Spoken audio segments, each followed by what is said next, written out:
In Ravenshade, death doesn't just strike. It leaves behind a spiral, and every spiral pulls you deeper into the darkness. You're about to enter a Dark Pulse original crime thriller unlike anything you've heard before. Tell us in the comments where and when you are listening from, and don't forget to like, share, and subscribe so you never miss the next suspense story. The first cut, Shadows in the City. Ravenshade never slept, but on that October night, silence spread across Coldridge Street like a disease. The neon lights of the convenience store flickered weakly, buzzing against the backdrop of the chilly wind. Inside, shelves stood half empty, the smell of cigarettes and old coffee clinging to the air. The shopkeeper, a man named Samuel Brandt, should have been closing for the night. Instead, his body lay slumped against the counter, throat sliced with terrifying precision. Blood had spread across the floor, not in a chaotic pool, but in deliberate strokes, a spiral curling outward from his chest, each line painted with the patience of an artist. Detective Marcus Hale adjusted his tie and stepped inside, boots echoing against the linoleum. 20 years in law enforcement had numbed him to most scenes, but this had weight. He knelt, studying the spiral, his face unreadable. Behind him, Detective Lena clicked her pen and scribbled in her notebook, her sharp eyes scanning every detail. She was younger, quicker, her instincts razor-sharp where Hale's patience often took over. She muttered, "This isn't a robbery. Look at the register, cash untouched." Hale nodded. "And the cameras?" "Disabled. Someone knew what they were doing." Captain Rhodes entered, his heavy frame blocking the doorway. His voice was gravel as he barked, "This isn't random. Don't treat it like some street killing. We've got a message here." Hale pointed at the spiral, blood drying under fluorescent light. A message, or a distraction. Either way, someone wanted us to see it. Outside, yellow tape fluttered under flashing lights. Reporters gathered, their cameras reflecting the eerie spiral inside. Neighbors whispered in small groups, clinging to one another, eyes darting nervously at every shadow. And then came the second call. "Another body," an officer announced breathlessly, rushing in. "Parking lot, Westbrook Mall, young woman, late 20s, strangled in her car." Lena's pen froze. 2 murders, same night? "Same hour," the officer clarified. Hale's jaw tightened. 2 crime scenes miles apart. Coincidence didn't fit, not with this precision. At Westbrook Mall, the crime scene looked nothing like Coldridge Street. The woman sat slumped in the driver's seat, hands resting peacefully on her lap as though asleep. Her neck bore the angry bruises of strangulation. But there was no blood, no spiral, no chaos. Her phone lay shattered on the asphalt outside the car, screen glowing faintly with a missed call. Lena leaned close, studying her face. "This one feels personal.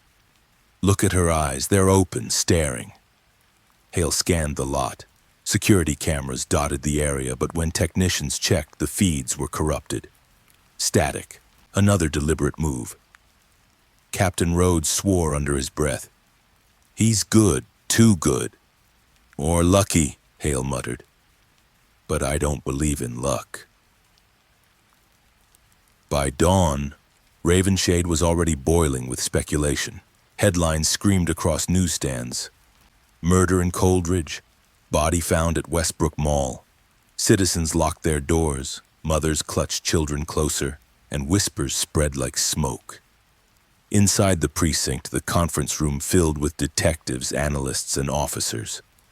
Photos of both victims pinned to the board, threads of red string stretched between names and places, desperate attempts at connection. Rhodes slammed his fist onto the table. 2 murders in one night. If we don't get ahead of this, we'll have a goddamn city-wide panic. Lena pointed at the spiral photo. "This is ritualistic. It's deliberate. He's not killing for need. He's killing for meaning." But then why strangle the girl? One detective asked. No spiral, no signature. Hale leaned forward. Because he's testing us. He wants us to see the first one, to chase patterns. The second one, and that's his control. He's saying he can do it however he likes. The room went silent. As the task force grew, 15 names emerged, people connected to both victims. Samuel Brandt's estranged wife, a mall janitor, a security guard working shifts at both locations, a drifter spotted near Coldridge. Each name was a thread, but none held weight. Interviews yielded dead ends. Frustration thickened the air until Rhodes finally barked, "No assumptions, we follow facts. Whoever this is, he's careful, he's precise, and he knows the city better than we do. Move." That night, while the city trembled under fear, someone else sat calmly in a dim apartment. A man in a hooded jacket laid a pair of gloves on the table, carefully wiping them clean. His motions were deliberate, unhurried, almost ritualistic. A notebook lay open beside him, its pages filled with spirals, drawn over and over, some thick, some thin, some curling into one another like mazes. Scribbled words circled the margins: truth, silence, beneath. He picked up a photograph of Samuel Brandt, stared at it without emotion, then crossed the man's name out with a single black stroke. He flipped to another page, a new list, more names, some crossed out, others are still waiting. His lips curled into the faintest smile. The city thought it had seen horror, but he had only just begun. The precinct buzzed with chaos the following morning. Phones rang endlessly, reporters shouted questions from the lobby, and the hum of panic grew louder with every passing hour. The citizens of Ravenshade had tasted fear before, but this felt different. The spiral had already taken root in the city's imagination. Detective Marcus Hale sat at the long oak table in the task force conference room, sipping cold coffee, his eyes fixed on the crime scene photographs. Samuel Brandt's lifeless eyes stared back from one printout, while the young woman from Westbrook Mall seemed to gaze directly at him in another. Two murders, two entirely different methods, yet somehow tied together by a thread invisible to everyone but the killer. Across from him, Detective Lena Crow tapped her pen against her notebook. Her restless energy filled the silence. "We're missing something obvious," she said, her voice sharp. "He didn't just kill. He staged both scenes, different styles, yes, but both calculated. What if this isn't about the murders themselves? What if it's about us?" Hale raised an eyebrow. "You mean he's performing?" "Exactly. He knows we're watching. Every detail is a performance for us to interpret." Captain Rhodes barged in, his face red from shouting at reporters outside. "Enough theorizing. The mayor is breathing down my neck. The commissioner wants answers, and the public is ready to burn this city down if we don't deliver. I want leads, solid ones, not riddles." Lena met his glare but didn't flinch. "Then let us work. You can't demand speed and precision at the same time. This guy isn't sloppy. He's building something." Rhodes growled but didn't argue. Instead, he stormed back out, leaving the detectives in heavy silence.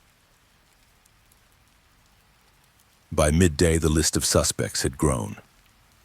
Samuel Brandt's estranged wife admitted to hating him but insisted she was at home the night of the murder. The mall's janitor was caught stealing merchandise weeks earlier, but his alibi checked out. The security guard who had shifts at both the mall and Coldridge Street claimed coincidence, but his nervous demeanor drew suspicion.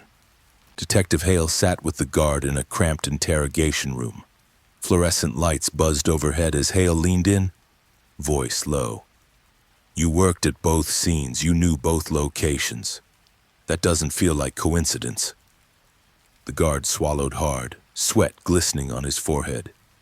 "I swear I didn't do anything." Yeah, I worked both shifts, but half this city works double jobs. That doesn't make me a killer. Lena, standing behind the glass with another officer, whispered, "He's hiding something."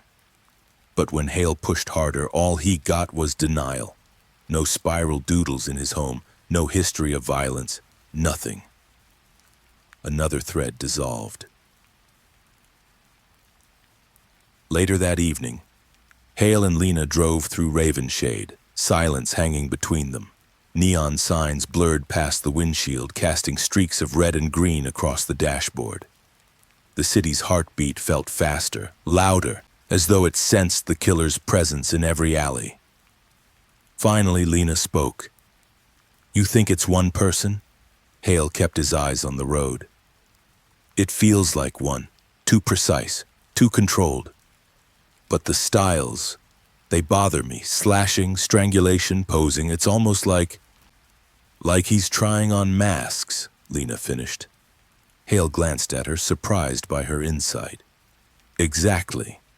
Testing himself. Seeing what fits. That night, a third crime shook the city. A call came just past midnight. A man found stabbed in his living room, his family asleep upstairs.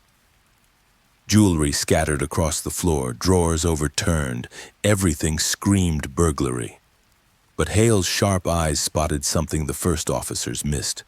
Carved faintly into the wooden coffee table was the spiral, so faint it nearly disappeared into the grain. The homeowner's blood was still wet when Hale crouched beside the carving. "He's here again," he murmured. Lena's breath caught. So the robbery was staged, just like the rest. Forensics combed the house, but again, nothing. No fingerprints, no DNA, no footprints outside, even though rain had soaked the ground earlier. It was as if the killer floated through walls.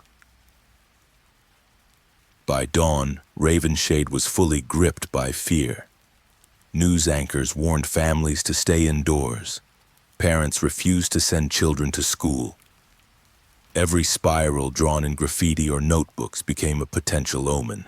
Panic became currency, and the killer was rich. The task force grew frantic. Analysts filled the board with names and maps, trying to piece together threads that constantly unraveled. Some detectives argued the murders were connected by victim profiles. Others swore it was geography. Hale stared at the board, silent, his instincts whispering that the answer wasn't in the victims but in the spiral itself. Lena slammed her notebook closed. "We're not hunting a man," she muttered. "We're hunting a message." Meanwhile, somewhere in the city's shadowed corners, the killer watched the chaos unfold on his flickering television. He sat on a wooden chair in his dim apartment, notebook spread open on his lap. He sketched spirals with slow, deliberate strokes, the ink bleeding deep into the paper. On the wall, pinned clippings multiplied. Samuel Brandt's obituary, the mall victim's smiling portrait, a photo of the ransacked house. Lines of red thread connected them, not unlike the task force's board. But his spirals surrounded them, curling tighter and tighter as if swallowing the faces whole. He whispered softly to himself, almost like prayer, "They see patterns. They see chaos. But only I know the truth beneath." He closed the notebook, set it carefully on the table, and looked at the next photograph waiting in line. His smile was faint, almost tender, as he whispered the victim's name into the darkness. And then he sharpened his knife. The city of Ravenshade was cracking under its own weight. Fear had crawled into its bones, and every new dawn felt like a countdown to another body. For Hale and Lena, sleep had become a stranger. The spirals haunted them both, on walls and dreams, even in the patterns of rain streaking against the windows of their cars. 3 murders, 3 different stages, 3 styles, yet all connected by the spiral. The task force expanded to 15 core members. Analysts, detectives, forensic experts, officers, All crowded the precinct's conference room, surrounded by photos, maps, and scribbled notes. The corkboard had become a grotesque mural of faces: the shopkeeper, the woman in her car, the suburban father. Their eyes stared back at the investigators, demanding justice. Captain Rhodes stormed in, his face flushed. The mayor wants a press conference. The city council's screaming at my door. They want a name. A suspect, anything. We don't have anything solid, Hale said flatly. Rhodes slammed his fist against the board. Then make something solid. I don't care how. This city is eating itself alive, and if we don't bring someone in, we're done.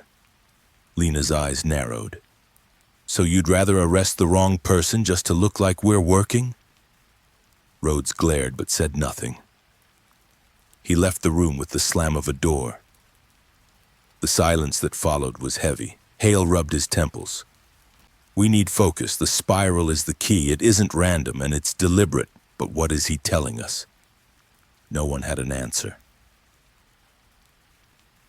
That evening, Hale and Lena visited the families of the victims. The shopkeeper's widow was a frail woman with tired eyes who clutched a photo frame like it was her lifeline. He wasn't perfect, she whispered, but he didn't deserve this. They keep asking if he had enemies. He sold cigarettes and candy. Who could hate him that much? At the mall victim's apartment, her roommate sobbed into Lena's shoulder. She was careful. She never stayed out late. How can someone like her just disappear? Each visit deepened Hale's conviction. These weren't crimes of passion. These were selections, carefully chosen, carefully staged. But why? 2 days later, another crime scene emerged. This time it was different. The body of a homeless man was found under the highway bridge, throat slashed. But unlike the others, there was no spiral. Reporters swarmed, demanding answers. Was it the same killer, or just another Ravenshade tragedy? The public couldn't tell the difference anymore, and panic spread wider. In the conference room, detectives argued loudly. Some believed the missing spiral meant it was a copycat. Others claimed the killer was evolving, abandoning his signature. Lena studied the file silently, then whispered, "Or maybe this isn't about the spiral at all. Maybe the spiral is about us. He's pulling us along, making us desperate for it. He shows it when he wants to, hides it when he doesn't." Her theory chilled the room. But that night, Hale returned home to his apartment. He lived alone, a bottle of whiskey waiting for him on the counter. He sat in the dark, the city's hum outside his window, staring at the crime photos spread across his table. For the first time in years, he felt outmatched. His phone buzzed. Unknown number. He hesitated, then answered. A voice, low and distorted, whispered, "You don't see it yet, but you will. Beneath the surface, truth waits." Click. The line went dead. Hale sat frozen, the phone heavy in his hand. He wasn't just chasing a killer anymore. The killer was watching him. The next morning, the case took another unexpected turn. An anonymous envelope arrived at the precinct, addressed to the task force. Inside was a single photograph, the mall victim's car, taken from an angle no police camera had captured. Written across the back in jagged handwriting were the words, "Follow the spiral, or more will fall." Rhodes nearly tore the precinct apart in fury. How the hell did this get here? Who's leaking information? But Hale knew better. This wasn't a leak. This was the killer inserting himself directly into their investigation. Lena leaned over the photo, her voice trembling. "He's taunting us. He knows exactly how close we aren't." Hale nodded grimly. "And he's not going to stop." That night, Ravenshade bled again. An elderly man was found strangled in his apartment, a spiral carved into the dust of his bookshelf. Across town, a bartender was shot in the chest, the spiral etched into the condensation on his beer glass. 2 killings, 2 scenes, 2 spirals. The city broke. Citizens filled the streets with candles and signs. "Stop the spiral! We are not safe." News anchors spoke with shaking voices. Schools shut down, businesses boarded up. Ravenshade wasn't just under attack, it was unraveling. Hale stood before the board late that night, the room empty except for Lena. Dozens of spirals stared back at them, curling endlessly. Lena whispered, "He's everywhere. He's nowhere. How do we stop someone who's always ahead of us?" Hale's eyes darkened. "We don't stop him by chasing, we stop him by waiting. He wants us to see the spiral, then let's look at it the way he does." Lena frowned. "And how's that?" "Not as chaos," Hale murmured. "As order. He's building something. And we're standing in the middle of it." The words hung in the air like a curse. Across the city, in his shadowed lair, the killer listened to a police scanner. His notebook lay open, another name freshly crossed out. His spirals tightened across the pages, closing in on a center only he understood. He whispered to himself, calm, almost serene, "They are finally looking, but they are looking the wrong way." He lifted his knife, gleaming under the single light bulb, and smiled. The spiral wasn't finished. Not yet. Threads that lead nowhere. The murders had already begun to carve their way into the soul of Ravenshade. By the time the sun rose on the 3rd day after Samuel Brandt's death, the city was in a panic that no curfew could quiet. Whispers followed every passerby. People looked at one another with suspicion, as though the killer might be standing right next to them in line for coffee. The precinct resembled a war zone. Reporters crowded the front steps, flashing cameras and shouting accusations about incompetence, while inside the task force scrambled. Detectives fought over theories, analysts shuffled papers, and officers scoured hours of CCTV footage that led to nothing but static and shadows. Detective Marcus Hale leaned against the board, arms folded, eyes flicking between photos of the 3 confirmed victims. Samuel Brandt, throat slashed. The woman in her car, strangled. The suburban father, stabbed during a staged burglary. 3 killings, 3 very different methods. Lena paced the room, her voice sharp with frustration. "We're running circles. Every time we think we see a pattern, it disappears. He's playing with us." Rhodes slammed a folder onto the table. "The mayor is demanding results. Citizens are calling this a serial killer. The press has named him already. They're calling him the Spiral Phantom." The name stuck in the air like smoke. Some detectives scoffed, others shuddered. Hale said nothing. He knew once the city branded him with a name, the killer would wear it like a crown. Theories exploded across the room. One analyst insisted the killer had military training based on the precision of the first scene. Another detective argued the strangulation showed deep personal rage. A third claimed the burglary setup was the mark of an opportunist. Lena silenced them with a sharp voice. "Stop. Look at the bigger picture. Every crime is designed to pull us in a different direction. He's not just killing. He's writing a story. And we're the audience." The room fell quiet. For a moment, her words echoed against the white walls, unsettling in their truth. But Rhodes barked, "Fine. If it's a story, then find me the ending before the city burns." That evening, another call came in. A young woman was found in a downtown hotel room, suffocated with plastic wrap.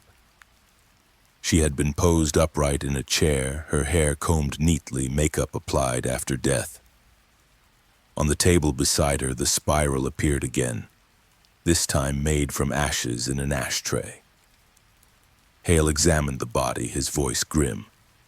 "He's escalating. He's showing us he can get close. Hotels, homes, malls. Nowhere is safe.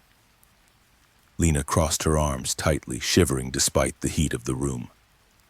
And he's changing methods again. He doesn't want us to profile him. He wants us confused.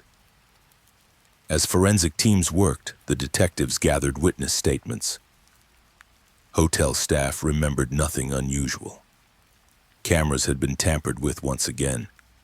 It was as though the killer walked unseen, untouchable. Hale muttered to himself, "Not unseen, just always ahead." Back at the precinct, Rhodes pushed the team harder. Suspects piled up: the security guard from the mall, a tenant who lived near the shopkeeper, a hotel maintenance worker with priors. But every interrogation ended in a dead end. Alibis checked out, evidence evaporated. Officer Daniel Voss, the rookie, burst into the room with his own lead. He carried photos of a homeless man seen near both the mall and Coldridge Street. "It's him," Voss declared confidently. "He's drifting, he knows the streets, and no one notices him. Perfect cover." Lena frowned. "You're guessing, you don't have proof." "I don't need proof when the pattern is clear," Voss snapped, his face red. "Look at him, he fits, no ties, no job, no one to vouch for him, he's invisible." Against Hale's better judgment, Rhodes authorized an arrest. The homeless man was dragged into the station, terrified and stinking of the streets. Hours of questioning yielded nothing but pleas of innocence.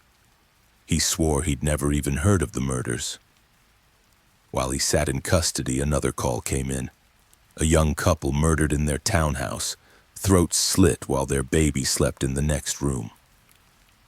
The spiral was drawn in ketchup on the kitchen counter. The room froze when the news broke. Voss went pale. But he was in custody," Rhodes roared. "Then it's not him." He threw a chair across the room. "We're chasing smoke."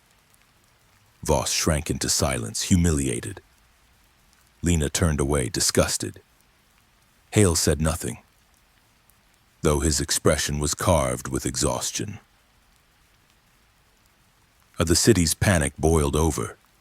News anchors debated whether the spiral phantom was one man or many.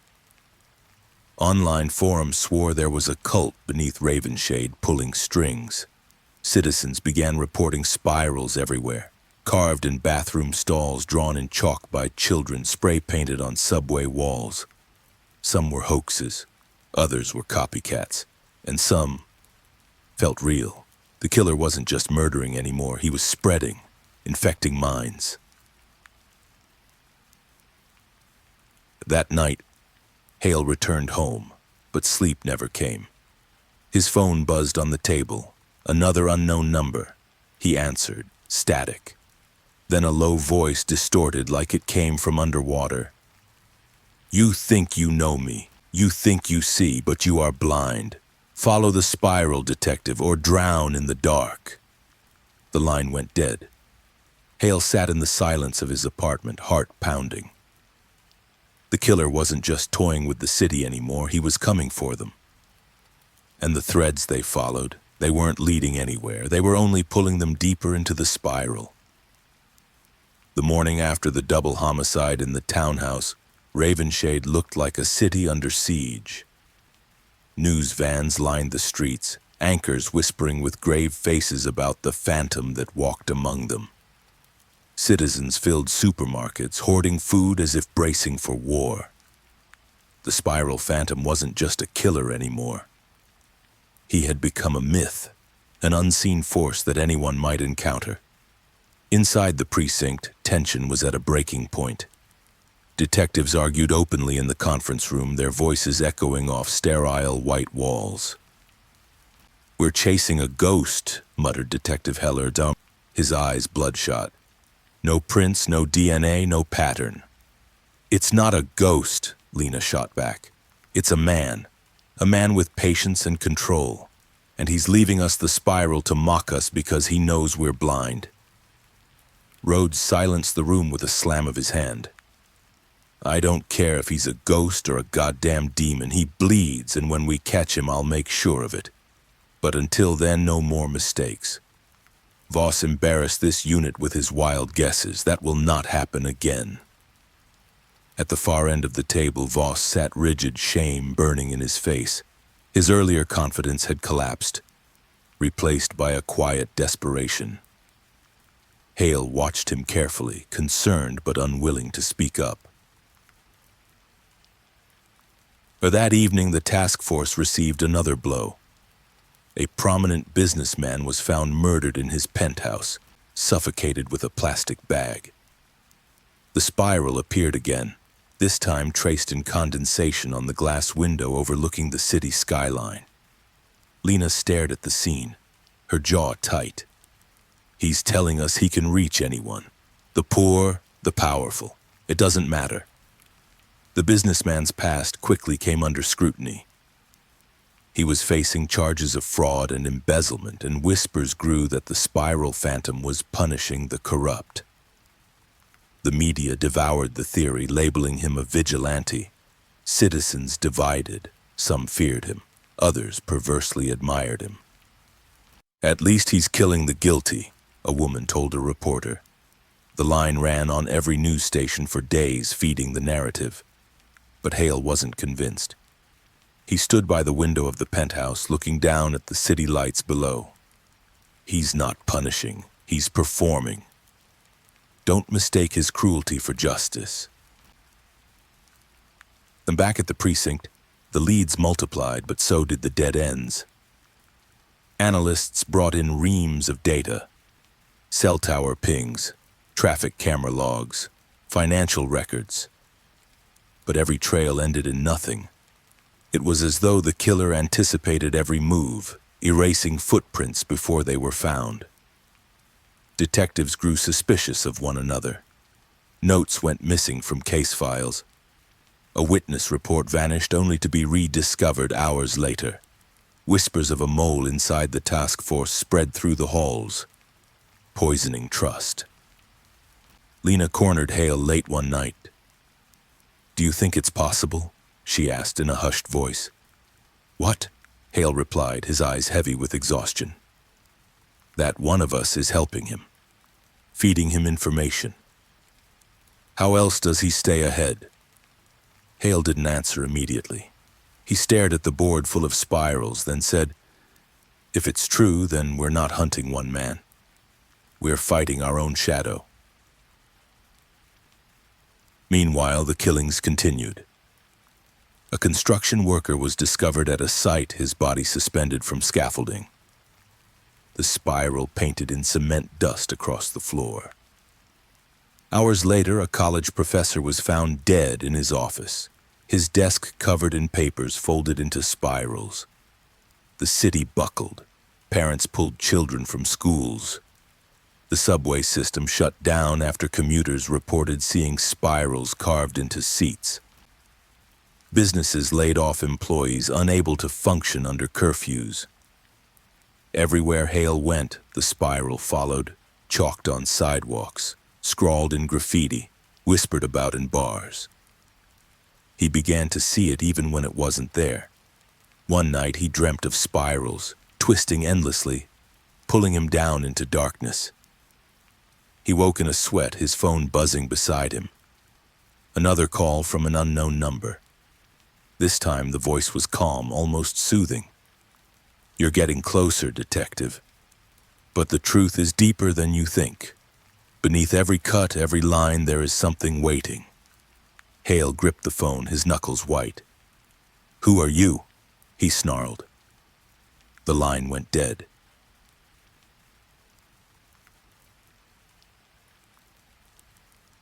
At the next task force meeting, Rhodes demanded a breakthrough. "We can't keep bleeding like this. The city's tearing itself apart. We need answers now." An analyst nervously presented a new theory. The murders formed a pattern on the map. The crime scenes weren't random. They aligned with old sewer systems beneath the city. Rhodes dismissed it. "Coincidence? You're seeing shapes in clouds." But Hale leaned forward, intrigued. No, Not coincidence. This guy plans everything. If the spirals connect to the sewers, then he's leaving us a trail. The question is, to where? The room buzzed with whispers. Some detectives laughed it off. Others leaned in, believing. Lena locked eyes with Hale, and for the first time in days, he saw the flicker of something in her expression. Hope. That night, Ravenshade bled again. A grocery store clerk was stabbed during his shift, the spiral carved into the freezer door with the blade itself. The customers who found him screamed until their voices went hoarse. Hours later, another victim was found, a bus driver slumped in his seat at the terminal, a spiral scrawled on the steering wheel in black marker. The killings weren't slowing. They were accelerating. By the time the sun rose, Ravenshade had crossed a threshold. It was no longer a city with a killer. It was a city consumed by one. And the threads the detectives followed? They weren't tying together. They were unraveling, leading them nowhere but deeper into the spiral. Detective Marcus Hale barely recognized the precinct anymore. The once steady hum of investigation had turned into chaos. Officers shouted across the halls, phones rang endlessly, and reporters camped outside like vultures hungry for blood.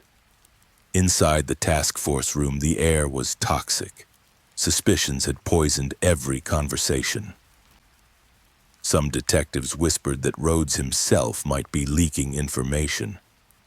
Others pointed fingers at the analysts. A few, emboldened by paranoia, even accused Lena. Lena snapped back during one heated meeting, her voice cutting sharp as glass. "I'm the one getting calls at night. If I were feeding him, do you think he'd be taunting me like this?" The room fell into uneasy silence. Rhodes cleared his throat, but his voice cracked with weariness. "Enough. We can't afford to tear ourselves apart." Hale remained quiet, observing. But deep down, he feared Lena's words weren't enough to erase doubt. The spiral phantom wasn't just killing bodies anymore. He was killing trust. That night, Voss grew restless. Humiliation from his failed lead burned hotter every day. He had begun spending his nights scouring alleys, questioning informants, even bribing drunks for whispers of cult activity. His obsession with the network theory consumed him. When Lena confronted him outside the precinct, his eyes burned with desperation. "You don't get it," he hissed. "This isn't just one man, there are layers. Cells, a whole machine. We're pawns in something bigger. Or maybe you're chasing ghosts," Lena shot back. Voss leaned closer, voice trembling. "Then explain the overlapping spirals. Explain the timing. Explain why he always knows our moves before we make them." Lena had no answer. Voss stormed off into the night. Meanwhile, the killing spread like wildfire. A teacher was found in her classroom, throat slit, her lesson plans shredded into spirals on the desk. Hours later, a street musician was stabbed in the subway, his violin smashed beside him, the spiral carved into the wooden case. The city's panic tipped into hysteria. Protesters filled the streets, waving signs that read, "Stop the spiral" and "We're next." Some turned violent, clashing with police, throwing bottles and bricks. Ravenshade was crumbling. Inside the precinct, Hale tried to keep the team focused. He pinned new photos on the board, each spiral mocking him with its precision. He noticed something subtle. The killings weren't just accelerating. They were tightening, pulling closer together in geography. But before he could present the theory, chaos erupted again. Another body. This time, it was one of their own. Detective Harper, a veteran officer, hadn't shown up for his evening shift. Hours later, his car was found parked near the river. Inside, Harper's body was slumped over the steering wheel, a knife buried in his chest. The spiral was drawn in blood across the windshield.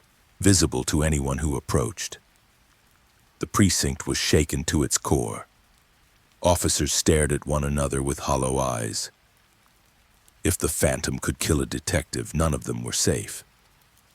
Rhodes slammed his fist onto the table, shouting, "He's hunting us now. This isn't just the public, this is war." But Hale's mind turned inward. Why Harper? Why now?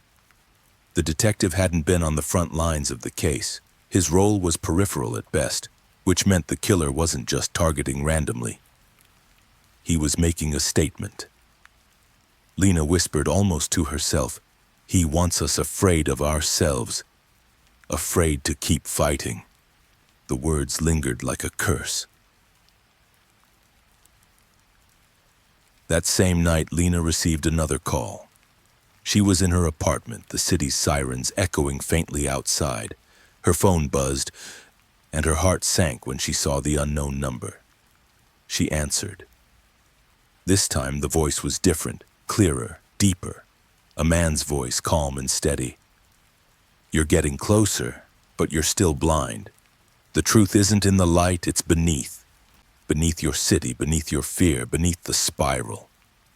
Lena froze, her pen slipping from her hand. "Who are you?" she demanded, her voice cracking. The voice chuckled softly. "You'll know when I want you to."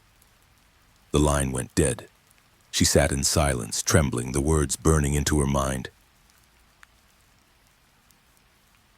At the precinct the next morning, she told Hale about the call. His expression darkened. "He's fixating on you," he said. "This isn't just random anymore. He's chosen you." Lena shook her head. "No, he's chosen all of us. I'm just the one he's using to speak." Before Hale could respond, another officer burst into the room, face pale. "Sir, another body." The room went still.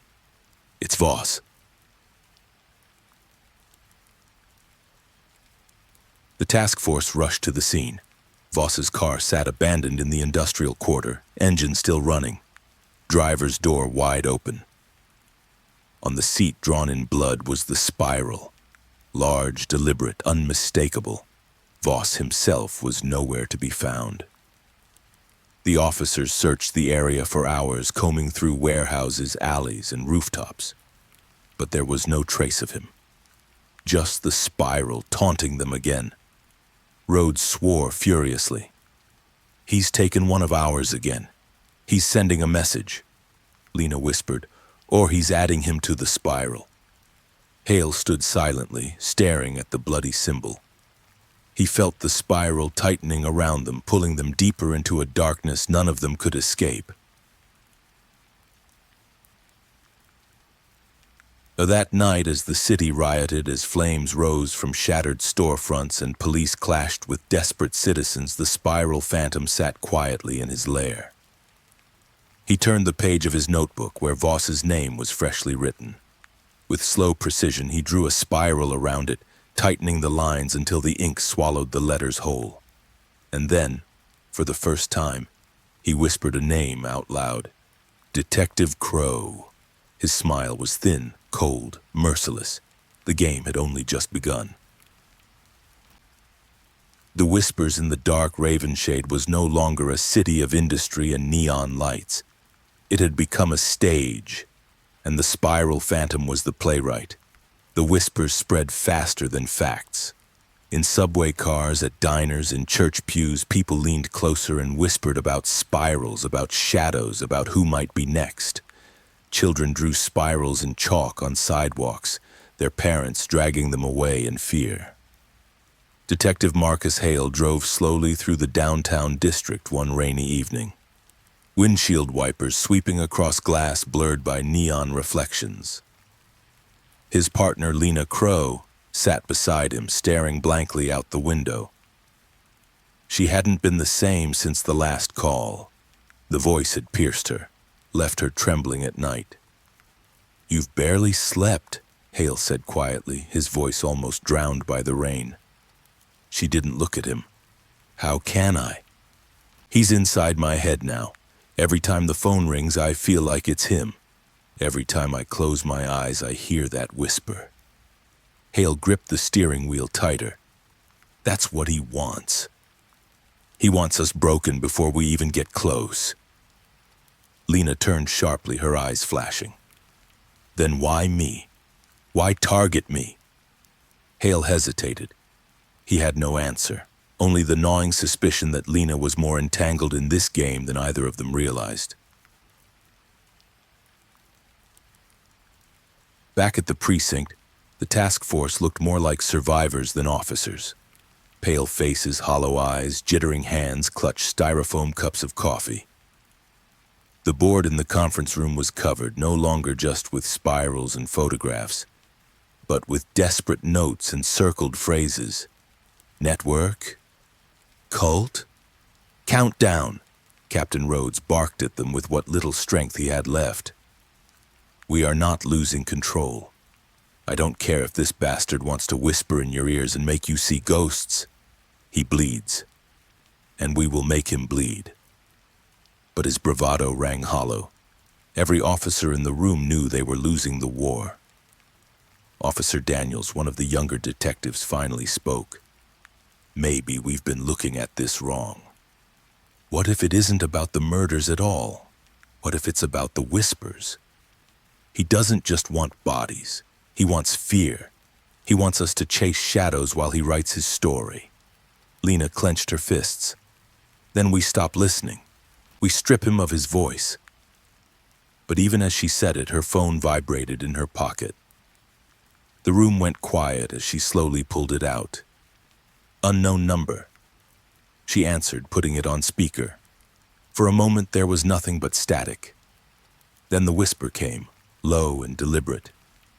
Detective Crow, you're listening. Good. You're the only one who can hear me.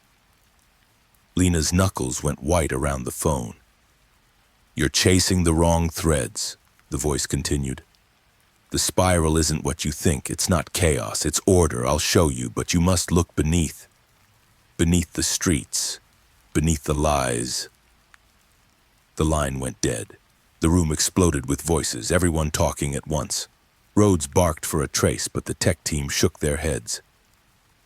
The call had bounced off multiple towers, untraceable.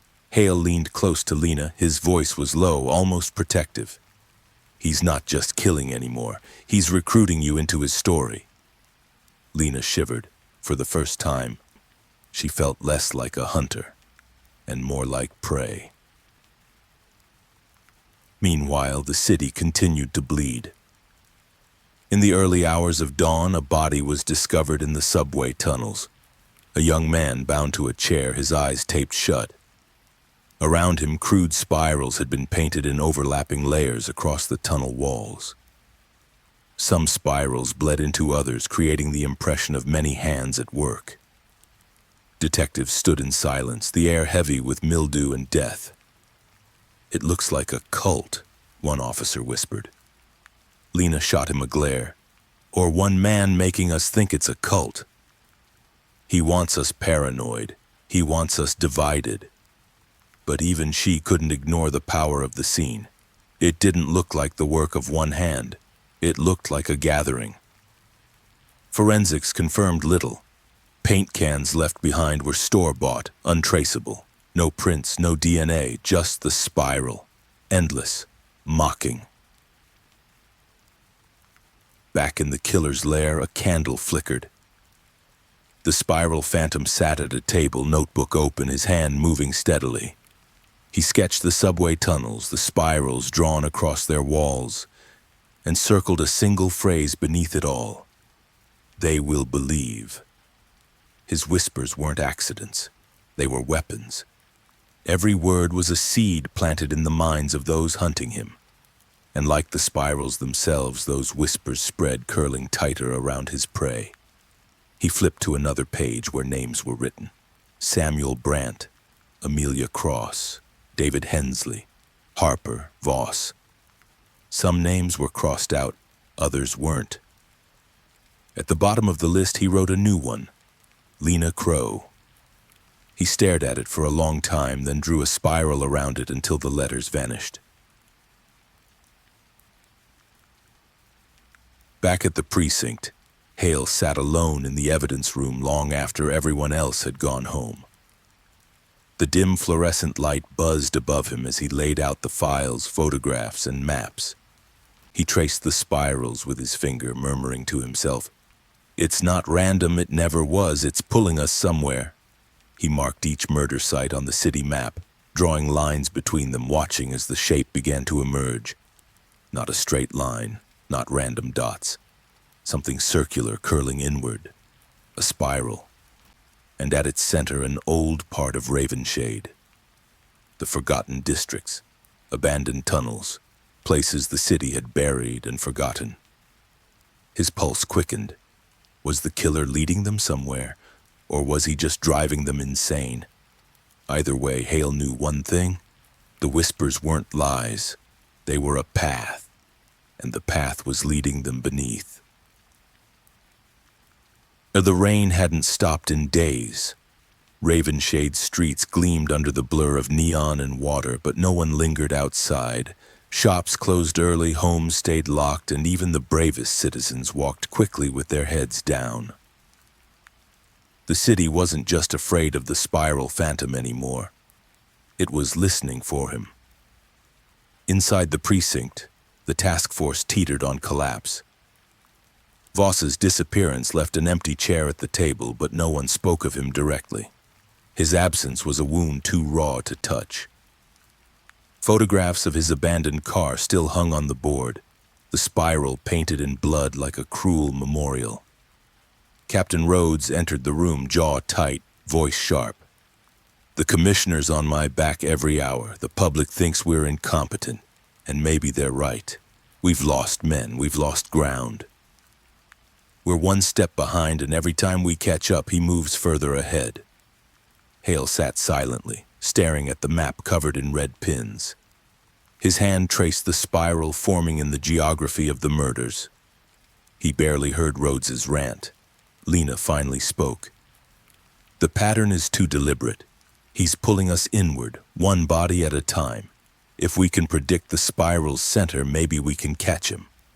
Rhodes scoffed. "Catch him with what? The last time we thought we had a lead, it was smoke.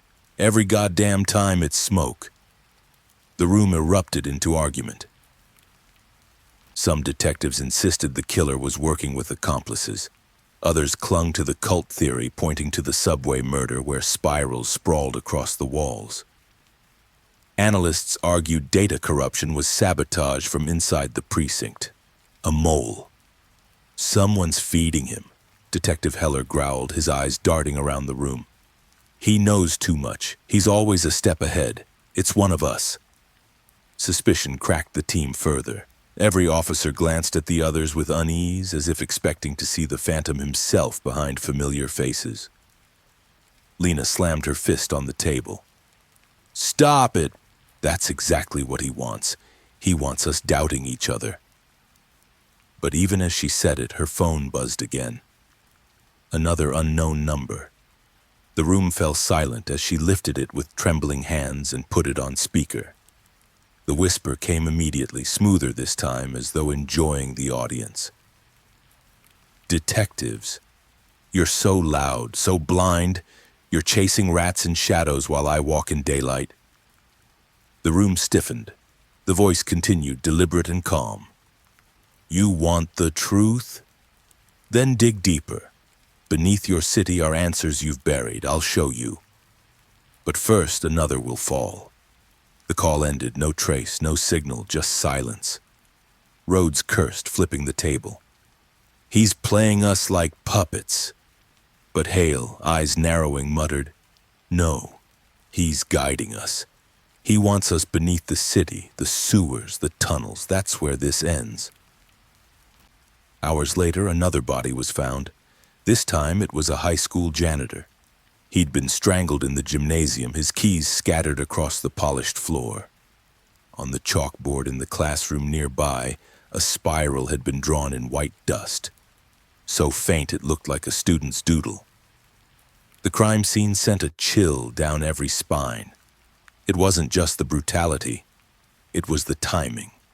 The killer had called just hours earlier, promising another victim. And here he was. Reporters latched onto the story like wolves. "The Phantom predicts his own murders," headlines screamed.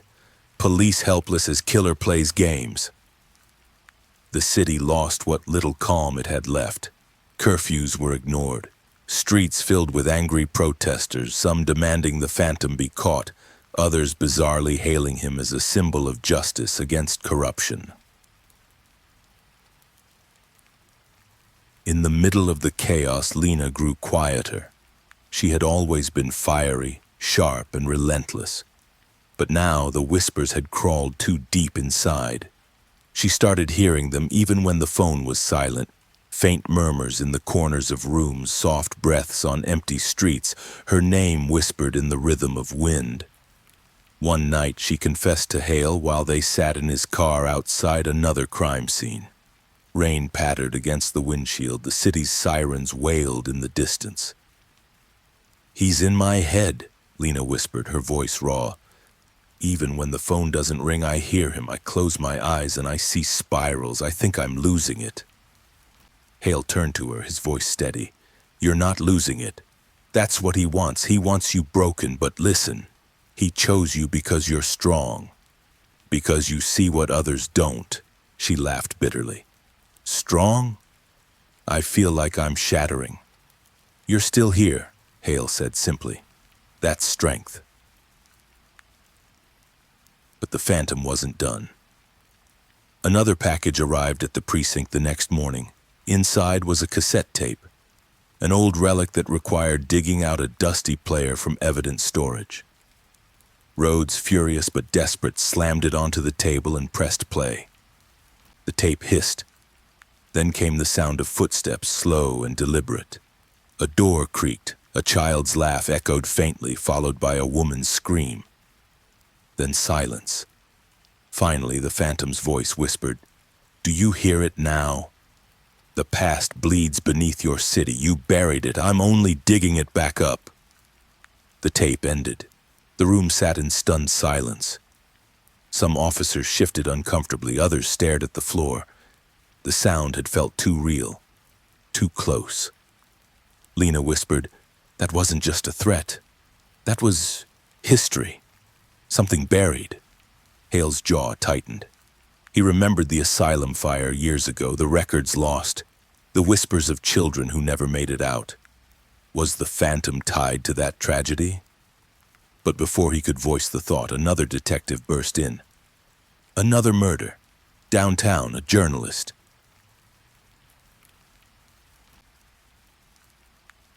The task force rushed to the scene. The journalist had been investigating corruption in City Hall, her apartment walls lined with files and photographs. She was found hanging from the ceiling fan, a spiral carved into her desk. Her notes revealed she had been following the spiral Phantom's trail long before the murders began.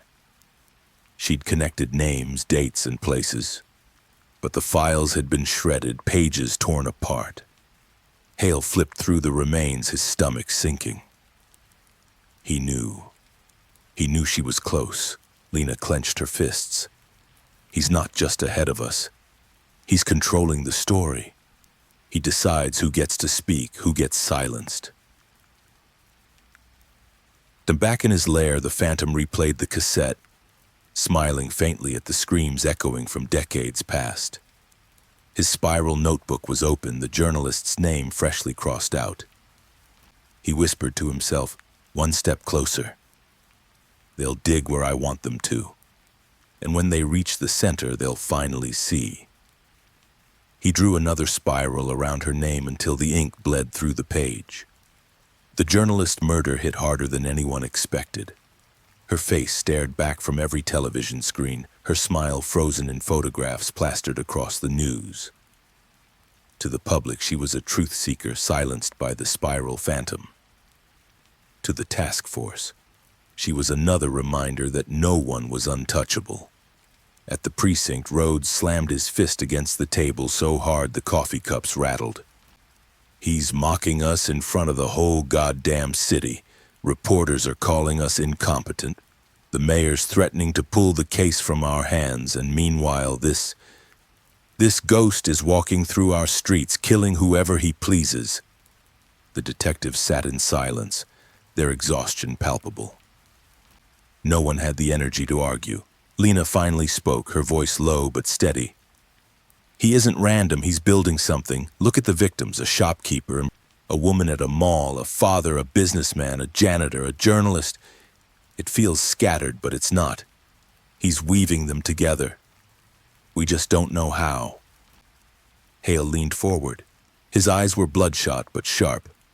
She's right, he's not picking victims. He's picking pieces of the city, each one ties to something larger. Rhodes glared at them both. Then figure out what the hell that larger thing is before the city burns. That night, Hale stayed long after the others left. The evidence room was silent except for the buzz of the lights. He spread out the files, marking crime scenes on a large city map. One by one, the red pins formed a shape, not perfect, not complete, but curling inward. A spiral. His chest tightened.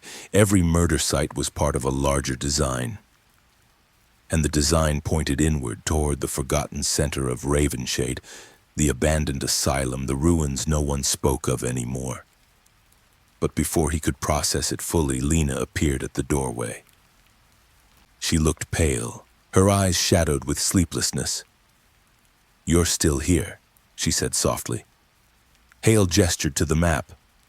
"I think I found something." "Look at this." She stepped closer, studying the pins, her eyes widened. "It's deliberate. He's pulling us inward." Hale nodded. "But why? What's at the center?" Lena didn't answer. Her phone buzzed again in her pocket. They both froze. She pulled it out slowly, hands trembling. Another unknown number. Without a word, she put it on speaker. The whisper came, chilling and deliberate. "Yes. You're finally seeing, but you're not ready, not yet. The center is not for you, not until I say." Lena's breath hitched. "Who are you?" The whisper chuckled softly. "You already know.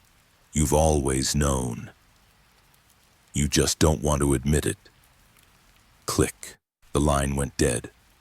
Hale and Lena stared at the phone in silence. The next morning, another shock rattled the precinct. A package arrived addressed to Detective Crow.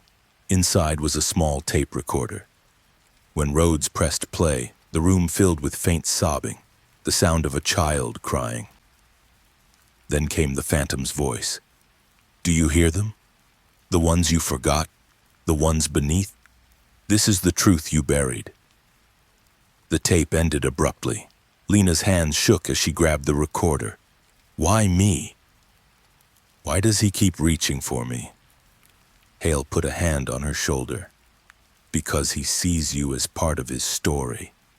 Maybe even the ending. Rhodes growled, "Enough riddles. We need action." But action never came fast enough. Later that evening, another body surfaced. This time, it was a factory worker. His chest bore jagged spirals carved into flesh, crude and violent compared to the others.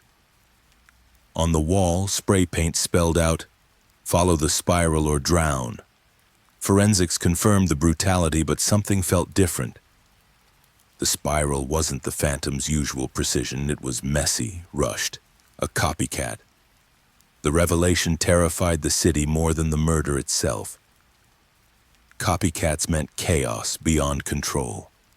Anyone could hide behind the spiral now, and the Phantom's shadow grew larger with every imitation. The task force split further. Some argued the real Phantom was still orchestrating everything, letting chaos grow. Others insisted the copycats proved a network existed. No one agreed. So that night, Hale sat in his apartment staring at the city map again. The spiral stared back, tightening with every new pin. He whispered to himself, "You're pulling us inward." But where does it end? His phone buzzed, unknown number. He answered.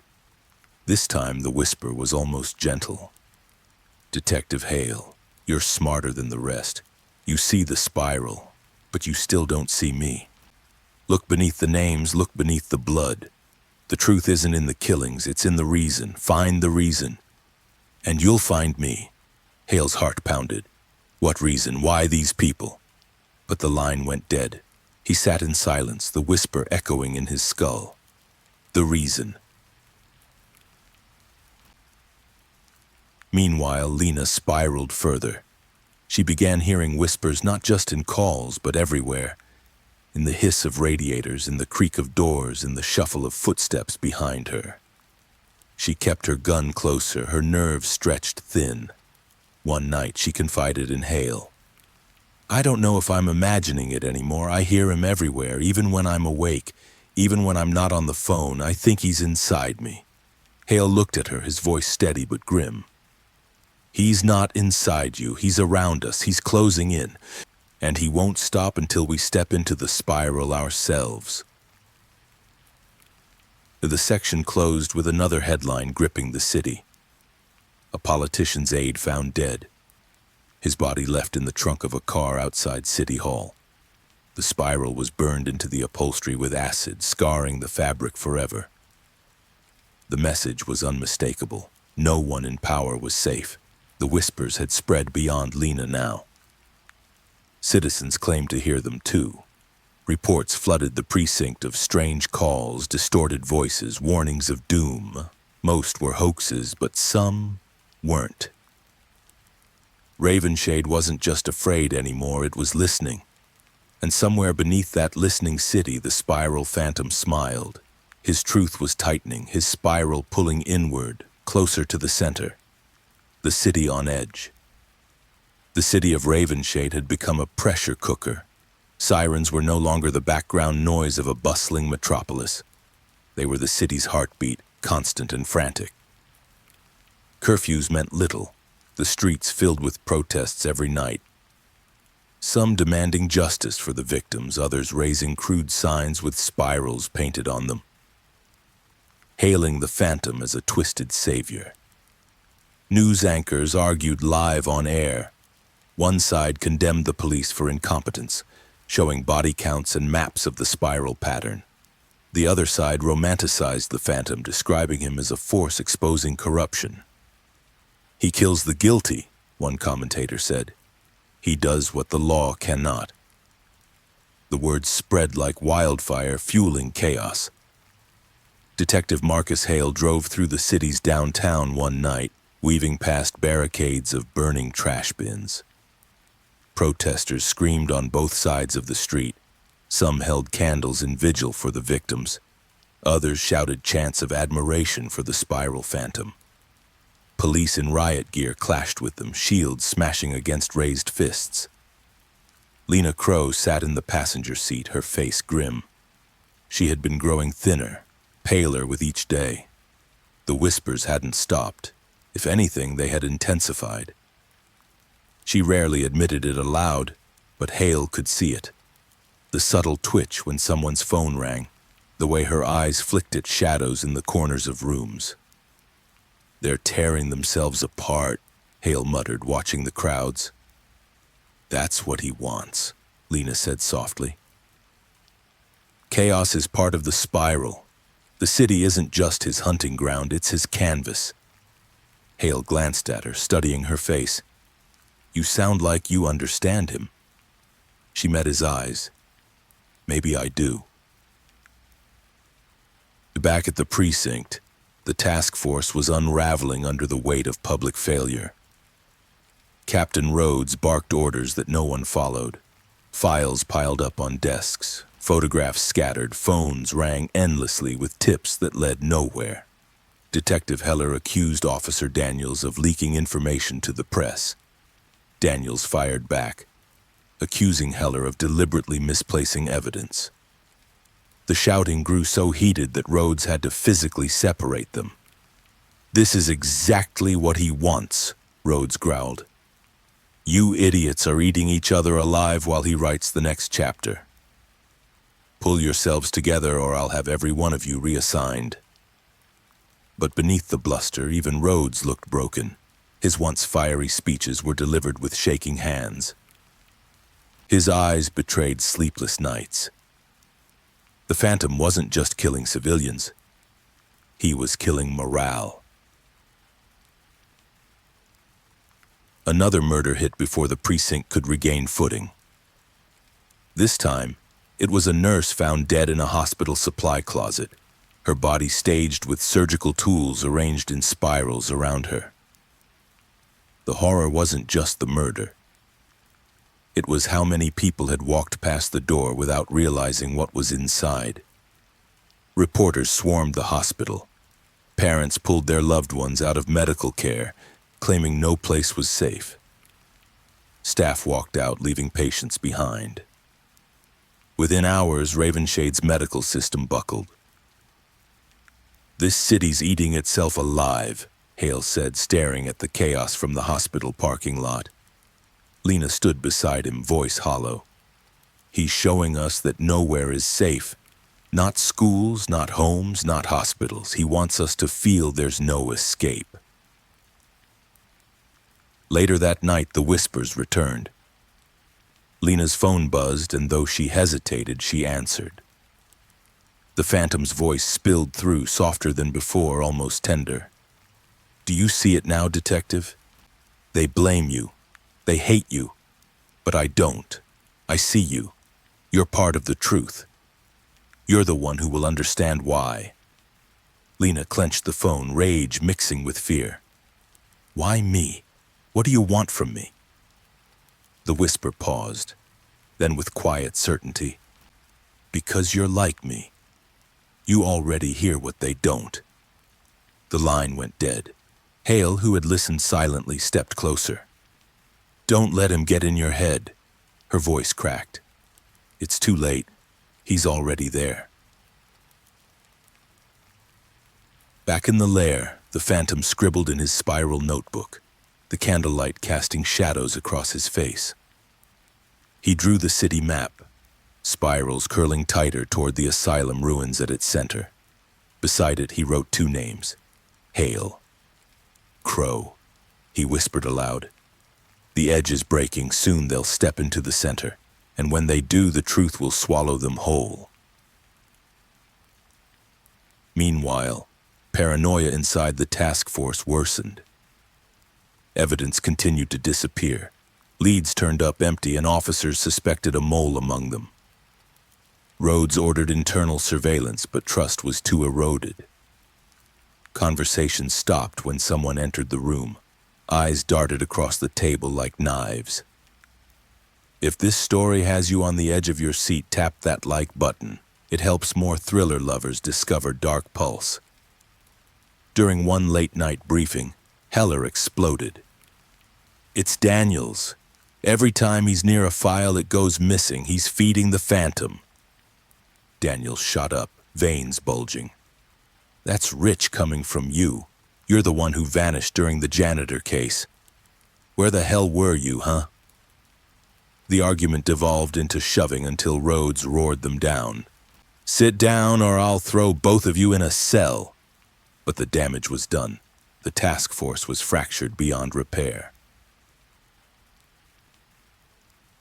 And the next murder tore the city further apart. A television anchor, one of the loudest critics of the police, was found dead in the studio, her teleprompter scrolling the words, "The spiral speaks." The crime played out live for viewers, the camera left rolling until emergency crews arrived. Ravenshade rioted that night. Protesters stormed precinct walls, chanting the Phantom's name. Police fired tear gas, but the chants didn't stop. "The spiral speaks. The spiral speaks." Hale stood at the window of the precinct, watching firelight reflect off glass towers. His voice was quiet but heavy. "We're losing the city." Lena joined him, her expression unreadable. "No. The city was already lost. He's just showing us what was underneath." That night, Hale couldn't sleep. He sat in his apartment, staring at the map again, the pins curling tighter into the spiral. The center loomed closer with each murder. He whispered to himself, "It ends where it began, beneath the city, in the ruins." And somewhere in the darkness, the phantom whispered the same words, smiling as if they were bound by the same thought. Ravenshade bled chaos. Fires dotted the skyline like malignant stars, smoke curling into the night air. Patrol cars raced in every direction, overwhelmed by calls of looting, arson, and murders that seemed to multiply by the hour. The spiral phantom had stopped being a man. He was an idea now, a symbol scrawled on walls, painted on protest signs, tattooed hastily onto skin. In the midst of this anarchy, Hale and Lena found themselves driving through a downtown street where storefronts burned and people clashed with riot police. Graffiti sprawled across brick walls. "The spiral speaks." Lena clenched the steering wheel. They're not even afraid anymore. They're worshiping him. Hale scanned the crowd outside. Masked youths spray-painted spirals on riot shields as officers swung batons. This isn't worship, it's madness. They're feeding off the fear. "Same thing to him," Lena whispered. At the precinct, things weren't better. The task force room, once buzzing with investigation, had turned into a bunker. Officers slept on cots in corners, eyes haunted. The map of murders looked more like a countdown clock than evidence. Captain Rhodes entered, slamming down a folder. 3 more bodies overnight. A bus driver, a shop clerk, a priest, all spirals. We can't even confirm which ones are him anymore. Half of them could be copycats. Detective Heller spat. "Does it matter? Whether it's him or not, the city's still burning. He started this. He wanted chaos. He got it." Lena stepped forward, jaw tight. "We can't lose focus. The real phantom has a pattern. The others are noise. We stick to the spiral." Rhodes glared at her. "And where does that spiral end, Detective Crow?" Her eyes flicked to the map. "Beneath us." The next call came just after midnight. Lena's phone vibrated, the same unknown number. Hale nodded at her to answer, but she hesitated. Her heart hammered in her chest. Finally, she pressed the green button and held it to her ear. The whisper was softer than ever, almost soothing. "The others are children, imitating. But you, detective, you hear me, don't you? You hear what I'm really saying." Lena closed her eyes. "What do you want?" "Not want, show. I want to show you what they buried, what they tried to forget. I am not chaos, I am memory, the truth that lies beneath." Her hand trembled. Hale leaned closer. "Where are you?" he demanded, but the phantom ignored him. "Soon, Detective Crow. Soon you'll understand why you were chosen." The line went dead. Lena dropped the phone onto the table. Her face was pale, almost sickly. "He's not just playing games. He believes this. He thinks he's revealing something." Hale's voice was grim. "Then we find out what it is before he buries the city with it."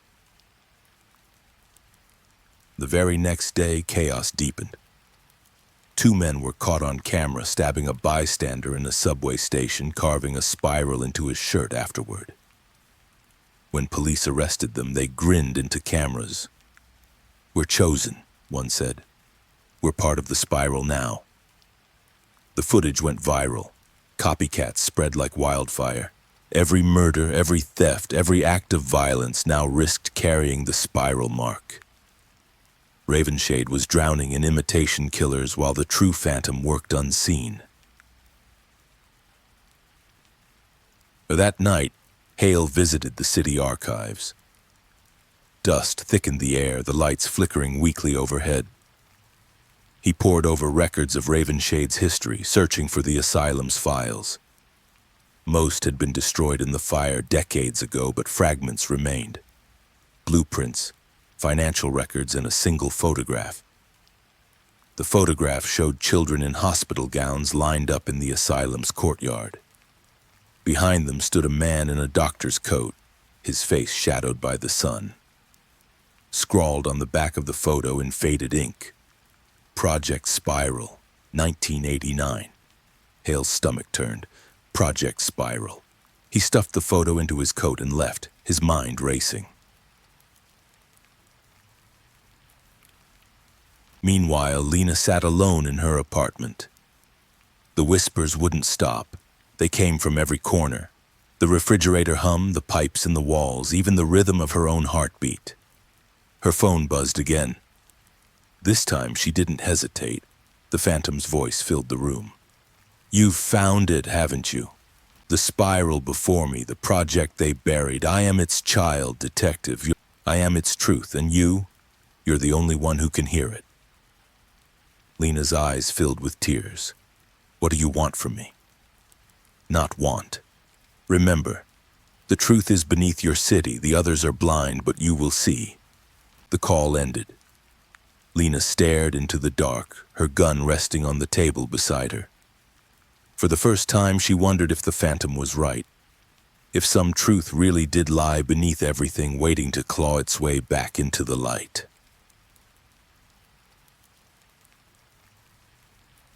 Back at the precinct, Hale returned with the photograph.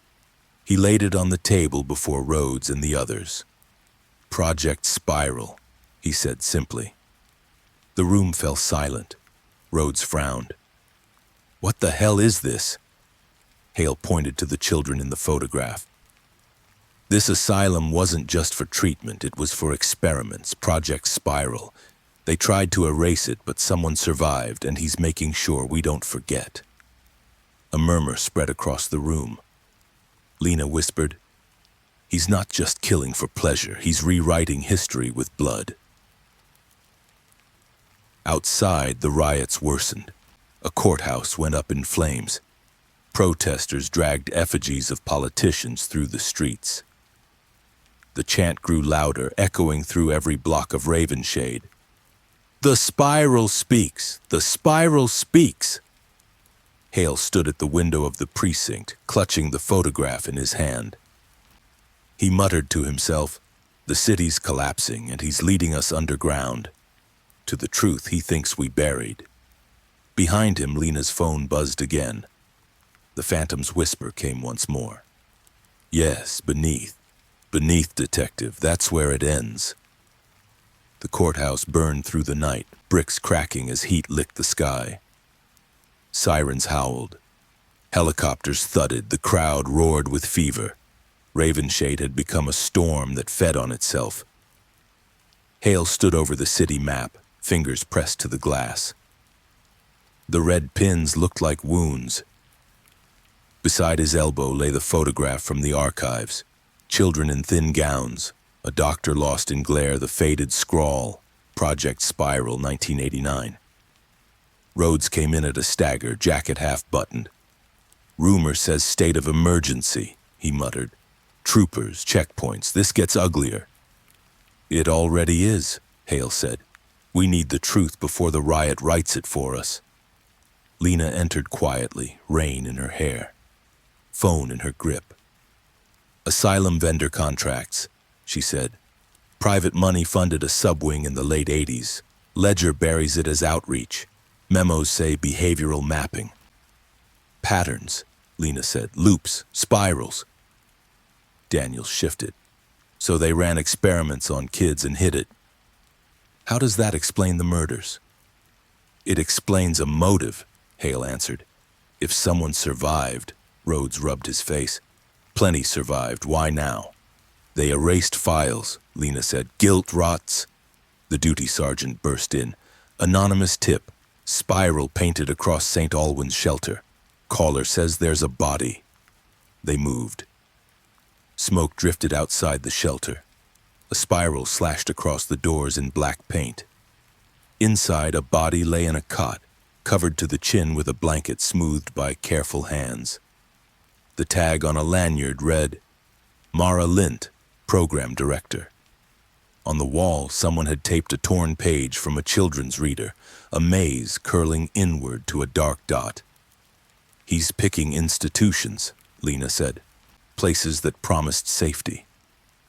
He's telling us to keep following, Hale answered. As they stepped into the rain, Lena's phone vibrated. She answered. The whisper brushed the line like breath. "You see how they lied," it said. "You see how they smiled and called it care." "What did they do at the asylum?" Lena asked. "Say it," thunder rolled.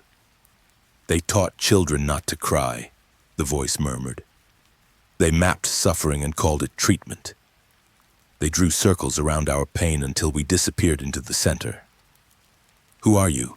she whispered. Silence. The line died. Hale watched. "What did he say?" "Enough," she said. "Not enough."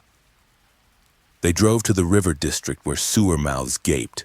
Rain had swelled the water. Hale spread the map. The pins spun around the asylum like a galaxy. The center was ruins threaded by tunnels. "We need a way down that isn't on city records," he said. "Maintenance keys," Lena replied, "or smugglers' routes. Ask the people who sleep under our bridges." They asked around. One gray-bearded man, eyes clear as river ice, nodded toward a chain-link fence.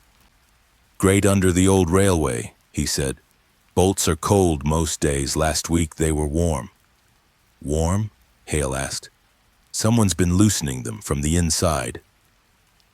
They found the grate under rusted rail. 3 bolts turned easily, the 4th resisted, then gave with a groan. The smell was metallic and old. Hale tested his flashlight. Lena checked her sidearm. They climbed down. The tunnel swallowed sound. Water whispered along a channel. Chalk marked the wall, arrows, letters, then a curl that became a spiral, faint, then darker, then smeared by fingers. "Breadcrumbs," Lena said.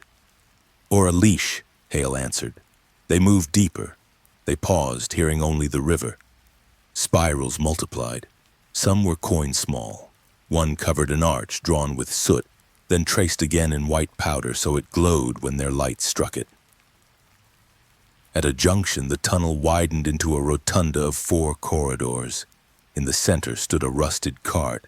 Under a drape lay folders, scorched ledgers, stamped forms, a child's chart whose dots tightened week by week into a black circle. "He's been scavenging the ruins," Lena whispered. A scuff sounded. They turned, lights knifing the dark. Then another sound behind them, like a shoe easing off wet stone. "Police," Hale called, voice echoing. "Show yourself." A laugh unfurled, soft and close to the wall. "You never used to say please," the darkness replied. Hale pivoted. "Come into the light." "No," the voice said, and Lena knew it. The whisper had flesh now. "You'll come to me, that's the bargain, that's the spiral." "Why the killings?" Lena asked, forcing her voice to hold. "Why these people?" "They built the lie," the voice answered. "Or they fed it, or they looked away. Someone must draw the circle that shows where it ends." "End it then," Hale said. "Step out." "No," the voice repeated, fading. "Not until you see." Footsteps retreated through a side corridor, then were gone. Hale started after them. Lena grabbed his arm. "Trap." He exhaled. "He's testing distance." They gathered folders, the chart, a ledger margin note. Subject 14. Resists crying. New protocol. Then they climbed back to the grate and into rain that felt too clean for the city it fell on. Back at the precinct, the room went still as papers spread on the table. Rhodes leaned in, jaw clenched. Heller swore softly. Daniels wiped his eyes. "This is it," Rhodes said hoarsely. "Proof." "Pieces," Hale said. "Enough to make the city listen, maybe enough to make him hurry." Lena's phone vibrated. The number was blocked again. She stared at it before she answered. "I told you," the Phantom said gently. "Memory, detective. Memory is the truest blade. Now you have it." "What do you want us to do?" Lena asked. "Bring it to the center," he said. "Bring it where it was born." "The asylum," Hale said. The whisper smiled in her ear. Beneath the asylum. The line died. Outside, thunder rolled and the city shouted back. Gear up, Rhodes said. We go when the rain eases. It won't, Hale said, eyes on the spiral of pins. He chose the storm. Lena closed her hand around the tape recorder and the photograph of the children. Then we meet him in it, she said. We end this. Now, the cult in the shadows. The storm hadn't stopped, but it wasn't the rain that soaked Ravenshade in dread anymore. It was the fifth murder. A college student, 22, honors program, captain of the debate team, was found in an abandoned subway tunnel beneath the East Line. Her body was bound to a chair, ankles tied, eyes taped shut. Around her, painted in thick, dripping red strokes, were spirals upon spirals, layered until they formed a vortex that seemed to swallow the whole chamber. The discovery hit the city like a hammer. News tickers screamed, "Death cult terrorizes Ravenshade, a network of killers?" Online forums exploded with theories, hashtags multiplying faster than detectives could read them. At the crime scene, Detective Marcus Hale stood with water dripping from his trench coat, his flashlight frozen on the girl's face. She's posed, he said quietly. Eyes covered, but body displayed. He wanted her to be found. Lena Crow crouched beside the spirals, gloved hand hovering over the glossy paint. Multiple layers. Some of these are fresh, some smeared under them. Looks like more than one person's work. Or looks like he wanted us to think that, Hale muttered. His voice carried no certainty, only exhaustion. Captain Rhodes barked orders to the uniforms cordoning off the tunnel. Seal both entrances. I don't want a single camera in here before we've cleared it. He turned to Hale, his voice sharp with frustration. One man doesn't do this. Not this fast, not this spread out. We've got a network on our hands. The task force reconvened at the precinct before dawn. The board that once showed a scattering of pins now looked like a spider's web. Victims linked by red string, neighborhoods, school affiliations, financial ties. Analysts scribbled frantically, drawing circles that only seemed to birth more questions. Rhodes slammed his fist against the table. He's not alone. Look at this. College student linked to the church volunteer who died 2 weeks ago. Malgard's cousin worked in the same district as the jogger. No way one man keeps this pace and covers this ground. This is a cult. Silence settled before Hale finally spoke, his eyes locked on the spiral sketches pinned beside the board. Then answer me this. Why does every spiral match? The same curve, the same pressure, the same balance. If it's multiple hands, why does it always look like one? Lena leaned back in her chair, folding her arms. Or maybe that's the rule. The leader demands it. The spiral is their brand. The room buzzed with unease. Officers muttered to one another, uncertainty spreading like smoke. No one wanted to admit how little sense it all made. Meanwhile, the city burned hotter. Within a single week, a mother and son were found stabbed to death in their own home. Spirals scrawled in black ink across the fridge door. A mall security guard was discovered bludgeoned in a restroom stall. His blood pooled into a spiral shape. A jogger collapsed in the park, strangled with a belt, spiral carved into the dirt with a stick beside his body. Every scene whispered the same symbol, sometimes bold and painted, sometimes faint and carved, but always there, always present. Public fear became hysteria. Forums flourished with spiral hunters, self-proclaimed detectives who mapped supposed cult activity across the city. Some insisted it was a vigilante network punishing sinners. Others claimed the police were staging the murders themselves. The precinct couldn't keep up. False leads poured in daily, spirals drawn on locker doors, spirals chalked on sidewalks by kids, spirals etched into bathroom mirrors by copycats looking for a thrill. The lines blurred. Which crimes belonged to the so-called cult? Which were opportunists seizing chaos? No one could say for certain. It was then the phone calls started again. Lena was alone in her apartment, a single lamp burning, case files spread across the table. The call came at 1:14 a.m. She stared at the blocked number, her pulse pounding before she answered. Through static, the voice hissed, "You don't know what waits beneath." Her blood went cold. Beneath what? The tunnels? The asylum? Only silence replied. Then the line clicked dead. She sat for minutes staring at the darkened screen before dialing Hale. "It's him," she whispered when he answered. "Or them.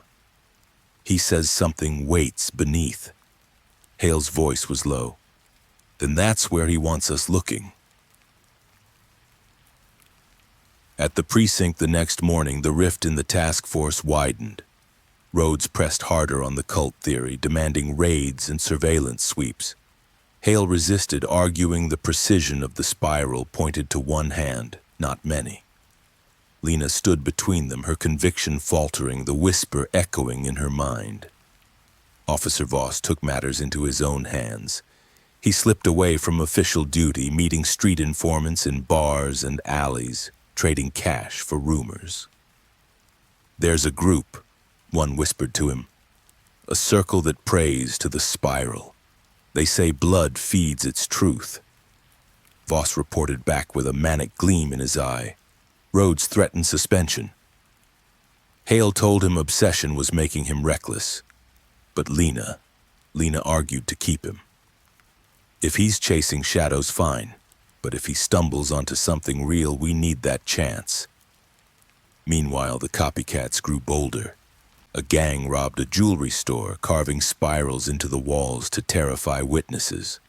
Another group staged a fake murder with a pig carcass, leaving a spiral painted above it. The truth was buried in layers of chaos. The phantom had blurred the line so thoroughly that even the police couldn't tell where the killer ended and the imitators began. For the first time, even the most seasoned detectives felt the city slipping beyond their control. The precinct buzzed like a hive, teetering on collapse. Phones rang off the hook, every caller convinced they'd seen the spiral in their neighborhood. Anxious citizens packed the lobby, demanding protection, demanding answers. Some held photos of chalk spirals on sidewalks. Others shoved screenshots from anonymous online posts. Detective Marcus Hale pressed his palms against the evidence table, exhaustion dragging down his shoulders. "We're drowning in ghosts," he muttered. Captain Rhodes stormed in, slamming a folder onto the desk. "Not ghosts. Look at this. 7 victims in less than 2 weeks. 3 different districts. He's multiplying, Hale. Nobody works this wide alone. Not possible." Lena Crow flipped through the photos in the folder. Each showed the familiar mark. Spirals painted on doors, carved into walls smeared in blood. She paused at one image, an elderly woman clutching her dead son's wallet. On the wall behind her, a faint spiral was etched into plaster. "He's making the city believe it's everywhere," Lena said softly. Rhodes cut her off. "Because it is everywhere. A cult, a network, I don't care what you call it, he's not acting alone."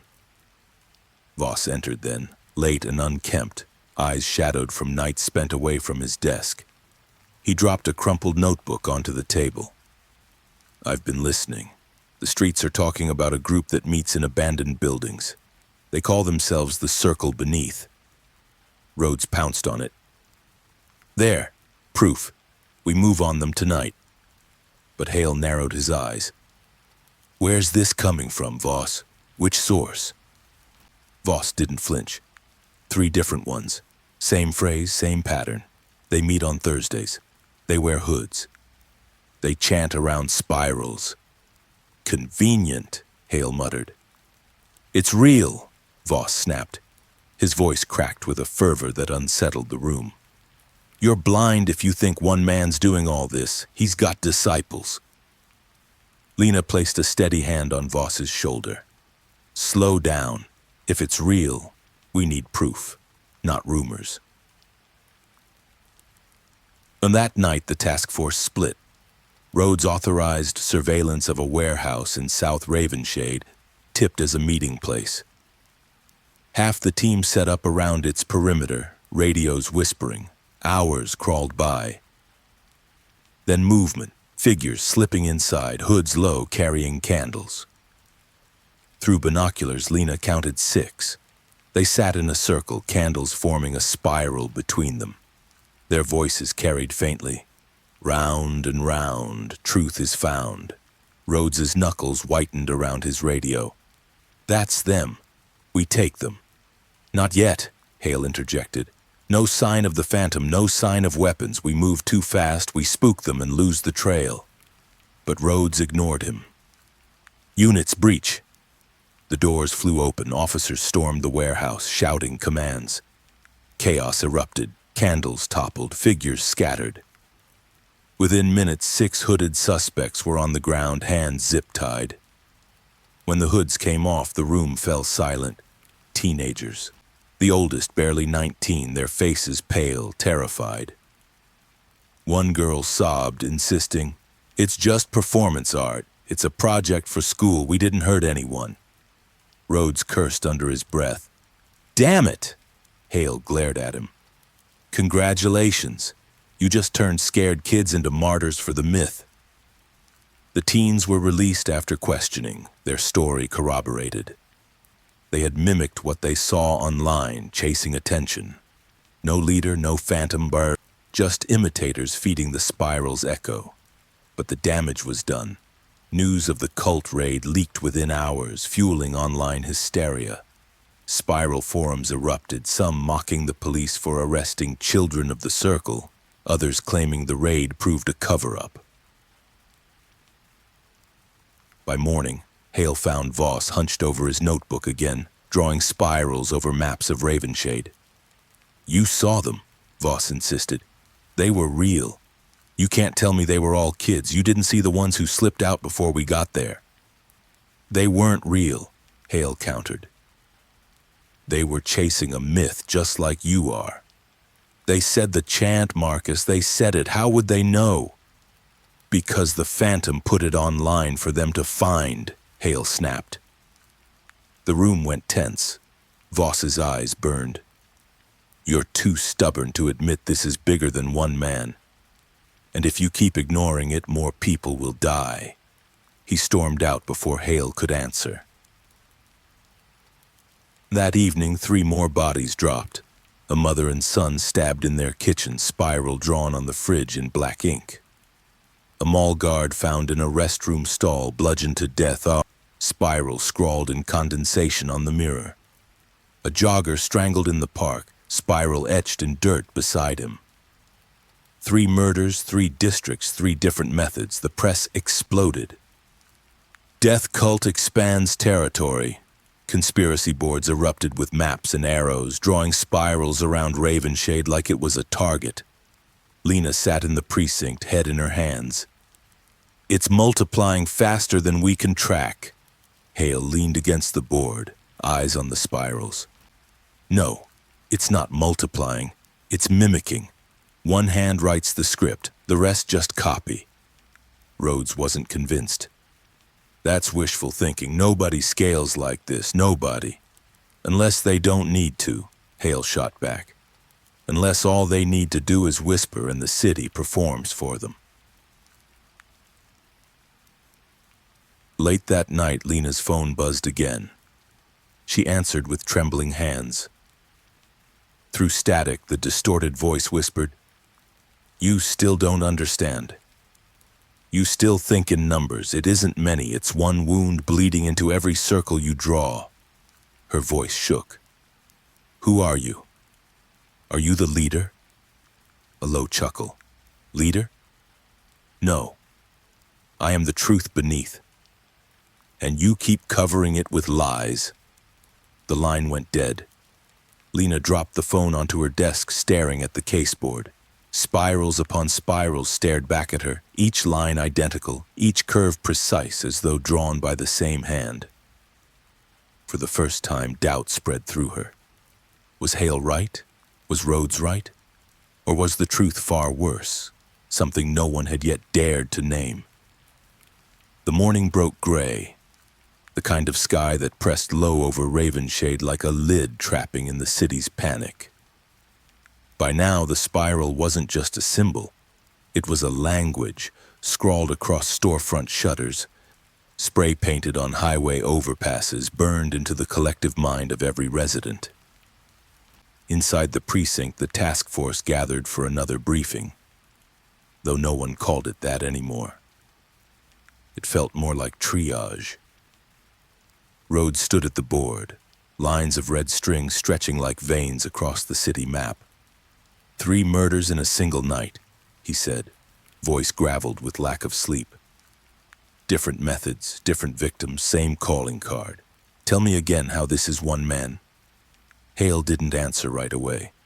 He traced his gaze over the spirals tacked to the board, his jaw tight. Because one man doesn't need to swing every blade to cause blood. All he has to do is start the circle. The city finishes it. Voss barked a laugh, bitter and sharp. You sound like you're giving him poetry, Marcus. This is strategy. He's got disciples and you're too stubborn to see it. Or maybe you're too desperate to see anything else, Hale shot back. The room tensed. Lena stepped between them, her voice low but cutting. Stop, both of you. Whether it's one or many, people are still dying and we're spinning circles without answers. Rhodes slammed his fist against the board. Then give me answers, damn it. The city didn't wait for them. By afternoon, news feeds blared with shaky cell phone footage from a shopping mall. A man had carved a spiral into his chest with a broken bottle while screaming about the truth beneath. He collapsed before security could reach him. The footage went viral within minutes. Online theorists crowned him a martyr of the spiral cult. Memes sprang up. Spiral tattoos were suddenly trending. What had begun as terror was mutating into identity. At a diner across town, an old man scribbled spirals into a napkin until his hands bled. At a high school, a group of teenagers etched spirals into lockers, calling themselves the Choir. None of it was confirmed to link back to the Phantom, but the noise drowned the truth. Hale and Lena drove through it all, sirens parting streets that felt more foreign each day. As they pulled up to the latest crime scene, a park bench soaked in blood, spiral carved into the wood, Lena muttered, "It's like the whole city's infected." "Not infected," Hale replied. "Conditioned." She frowned. "By who?" His silence said enough. That evening, Rhodes convened an emergency press conference, cameras flashing in the harsh glare of police floodlights. "We are pursuing multiple suspects tied to an organized cult," he declared. His voice was steady, but his hands trembled against the podium. Reporters shouted questions. "How many members? Are citizens safe? Is it true children were arrested in a warehouse raid?" Rhodes dodged, insisting the department was closing in. But the words fell flat. Within hours, online feeds mocked him as blind, compromised, or worse, complicit. Back in the squad room, Hale shoved the TV remote aside. "You just confirmed his narrative for him." Rhodes rounded on him. "At least I'm giving people something to believe in. Your silence makes them believe in him." Lena, standing between them again, whispered, "Or maybe both of you are doing exactly what he wants." Meanwhile, Voss went further off script. He met with a man named Calder, a gaunt figure known in the underworld for trading information about urban myths. They sat in a smoke-choked basement bar, voices low. "The circle beneath is real," Calder whispered, sliding a torn flyer across the table. A spiral was sketched in thick black marker, words beneath it. Thursday, midnight. "Join the chant." The truth waits below. Voss's eyes gleamed. Where? Calder smirked. Follow the spirals. They'll show you. At the same hour, Lena received another call. Static. Then the whisper. You're losing them, detective. Every circle you chase only makes mine stronger.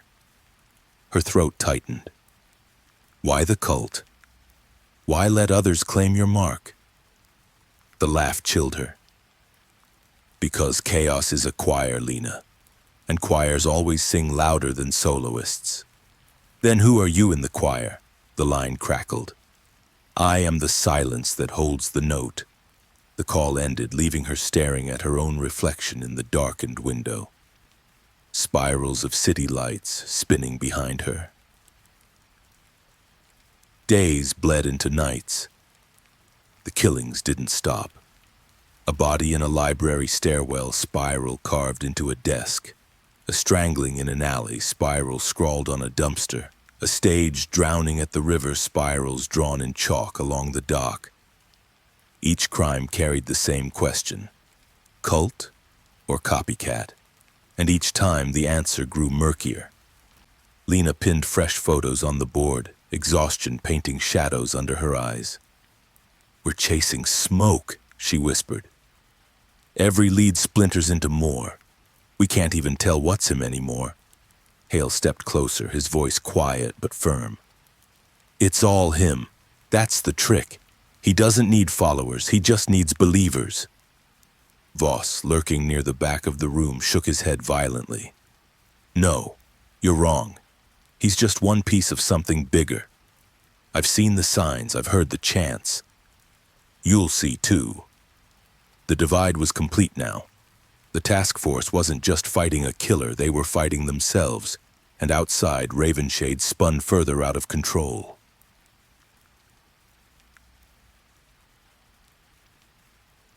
When the final blow of the week came with a message scrawled in blood across the courthouse doors. One circle, one wound, one truth beneath. The crowd that gathered didn't scream, they sang. Low, rhythmic, chilling. Like a hymn borrowed from the killer himself.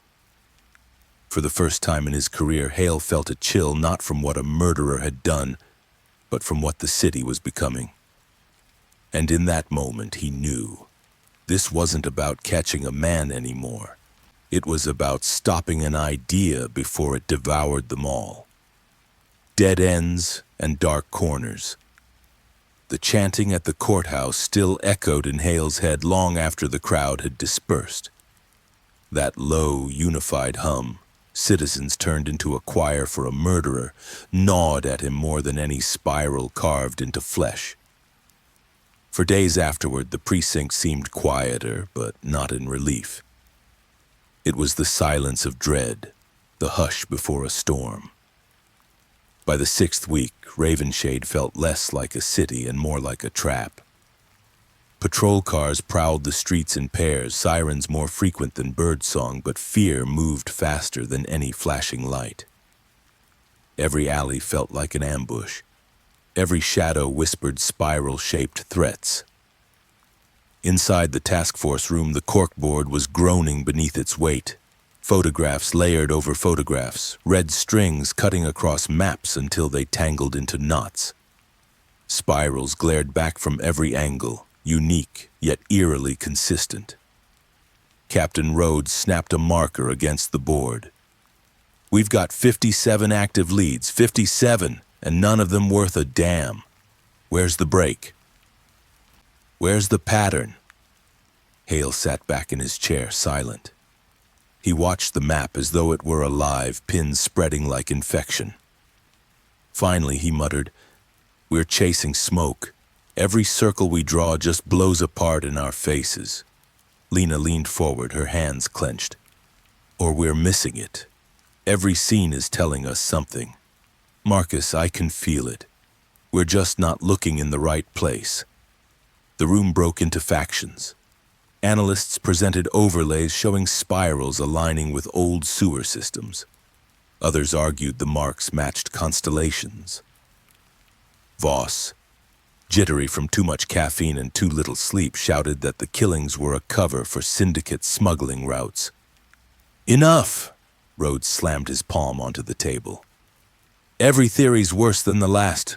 What we need is answers, not fairy tales. But even as he barked, doubt clouded his tone. The paranoia wasn't just professional, it was personal. Detective Soren accused Officer Maddox of tampering with his notes after interview transcripts vanished. Maddox swore he'd never touched them. Files went missing from archives. Witness statements were altered. The word mole whispered around the squad like poison. Hale caught Lena's wary glance across the table. She didn't say it, but her eyes asked the question, can we even trust each other anymore? And then came the judge. It was a Wednesday morning when uniformed officers stormed into the townhouse of Judge Halbrook, tipped off by neighbors who hadn't seen him in days. They found him tied to his bed, throat slit, dried blood pooled beneath the frame. Above him, spirals scrawled in ash made from burnt legal documents. Lena stared at the scene, bile rising in her throat. This isn't random anymore. Her voice cracked. He's targeting power. Reporters swarmed within hours. Phantom punishes the elite. The city whispered that the killer was no madman, but an executioner. But 3 nights later, a factory worker was carved up in a locker room, his chest a patchwork of jagged spirals. No symbolism, no message, just raw brutality. The randomness returned, crushing every fragile theory. Hale clenched his fists as he looked at both cases pinned side by side. So which is it? Order or chaos? A crusade? Or a coin toss? No one answered. That night, Lena's phone shrieked again. She nearly dropped it. Static filled her ear before the voice seeped through, a whisper so thin it seemed to breathe from the wires themselves. Beneath the streets, truth sleeps in the dark. Her hand trembled. She slammed the receiver down, but the words hung in her skull like a riddle without answer. When she told Hale, his face darkened. He's playing with you. He wants you rattled. Maybe, she admitted, but what if it's a clue? Or a trap, Hale muttered. As the days blurred, Hale grew more withdrawn. Case files piled up in his apartment, papers spread across his kitchen like a shrine to obsession. He studied the timing of the murders, the distance between scenes, the rhythm of the Phantom's hand. He marked dates, drew spirals, circled gaps. The pattern pulsed at the edges of his mind, maddeningly incomplete. Each killing came closer together, like steps accelerating towards something inevitable. But just when the picture seemed ready to reveal itself, another crime shattered the illusion. A robbery downtown. 2 masked men shot a store owner, spray-painted a spiral on the wall, and fled. Panic surged. For hours, the city screamed about another phantom strike, until the footage surfaced. The culprits weren't mysterious shadows, just ordinary thugs trying to hide behind the spiral. Copycats, Rhodes spat, slamming his fist against the board. They're choking us with noise. The realization stung harder than the murder itself. The city couldn't tell the difference anymore. Neither could the police. That night, Lena walked home under flickering street lamps, every step echoing. Her phone buzzed once more. She froze, staring at the caller ID. Unknown. She answered. The whisper returned. Every dead end leads to me. Every corner hides my shadow. Stop chasing smoke, detective. Start breathing the dark. Her breath hitched. Why me? No answer. Just the faint sound of laughter, low and endless, until the line went dead. She stood in the darkened street, heart pounding, the city around her suddenly too quiet, too hollow. As if every alley, every corner, every silence was waiting to swallow her whole. And somewhere deep beneath Ravenshade, the phantom smiled. Because every dead end, every false trail, was his design. The call haunted Lena long after she hung up. Every dead end leads to me. The words replayed in her skull with every step, every turn of her head. She had been on enough cases to know when a voice wasn't just taunting, it was guiding. But guiding her where? Toward the truth or into a trap? By the 7th week, the pressure had bled into the task force like poison in the veins. Officers avoided eye contact. Files were double-checked, locks on desks reinforced. A few detectives started keeping personal copies of their notes at home, terrified of tampering. Rumors of a mole became unavoidable. Soren swore he'd seen Maddox sneaking into the records room after hours. Maddox cursed back, demanding proof. Rhodes exploded, threatening suspensions. But the shouting only deepened the suspicion. If the killer was always 3 steps ahead, how much was being fed to him from inside these very walls? Hale watched all of it from his corner seat. He didn't shout, didn't accuse. He just stared at the spirals on the board, at the web of red string, his mind working quietly. "We're pulling threads, not weaving them," he said finally. No one listened.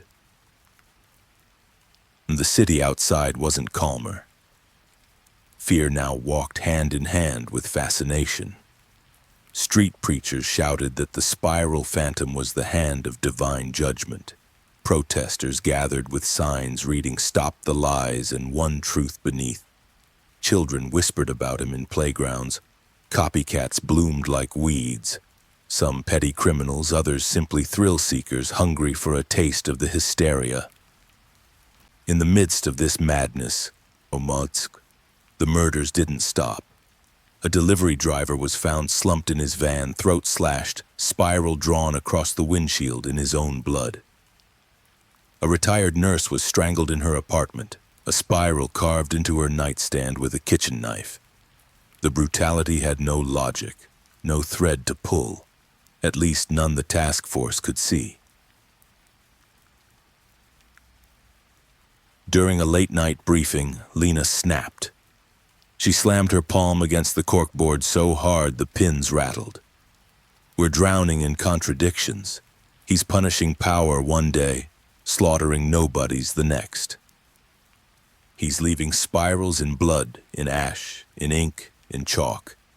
How are we supposed to track a pattern if every crime erases the one before it?"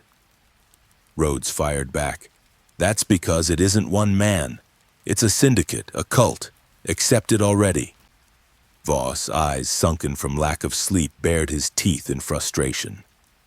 "And I told you I've seen signs of their meetings. Flyers, chants. The spiral circle exists." "Then bring me one," Rhodes roared. "Bring me one live cultist and I'll believe you." Lena rubbed her temples, her voice trembling. "You're all chasing ghosts." "He wants us chasing ghosts." Hale finally stood, his calm breaking. His voice rose raw. "Because every ghost makes him stronger. We keep giving him shadows to hide in. We're letting him drown us in noise." The room fell silent. No one had an answer. 2 days later, the phantom struck again. And this time, he sent a message no one could mistake. A city bus was hijacked at dawn. 20 passengers held hostage. The driver's body dumped in the aisle with a spiral carved into his forehead. The assailant wasn't masked. He ranted for nearly an hour about the circle beneath the streets, about the truth hidden in the dark. When tactical teams stormed the bus, they found him already dead.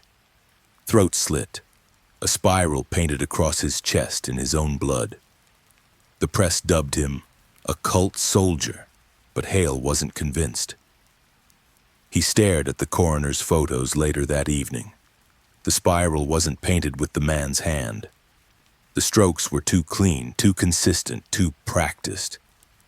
"This wasn't his message," Hale whispered. "It was staged." Lena looked over his shoulder, her stomach sinking. You're saying? I'm saying the Phantom set him up. He let the man rant, then killed him, turned him into a puppet, and now the city believes the cult is real. The realization was worse than a dead end. It was a detour, a carefully crafted lie that swallowed their progress whole. At the same time, the cracks in the task force widened. One night, Soren arrived drunk, accusing Rhodes of leaking evidence to the press. Rhodes nearly knocked him out before other officers dragged them apart. Maddox resigned abruptly, claiming, "This case will eat us alive." The squad was falling apart, exactly as the Phantom wanted. That evening, Lena returned home and found her front door ajar. Her stomach turned, gun drawn. She entered slowly, every creak of the floorboards magnified. The apartment looked untouched, nothing stolen, nothing broken, until she reached her bedroom. On the wall above her bed, painted in crimson strokes, was a single spiral. Beneath it, scrawled in shaky handwriting, "You don't sleep alone." Her knees nearly buckled. She tore the sheets from her bed, searching for anything, any trace of intrusion. Nothing. Only the spiral. She called Hale immediately. He arrived within minutes, scanning the room with grim eyes. "He's inside the investigation now," he muttered. "He's inside your life." Lena's voice broke. "Then how do we stop him?" Hale didn't answer. His silence was the heaviest sound in the room.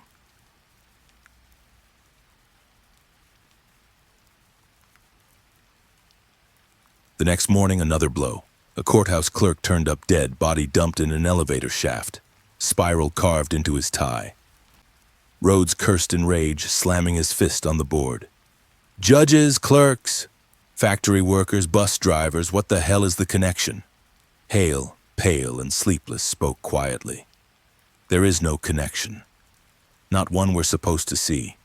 He's weaving us into his design, and every dead end we hit is exactly where he wanted us to land." In the shadows of Ravenshade's underbelly, the true Phantom listened, watched, waited. Every false lead, every copycat, every fabricated cult sighting, all of it was part of his spiral.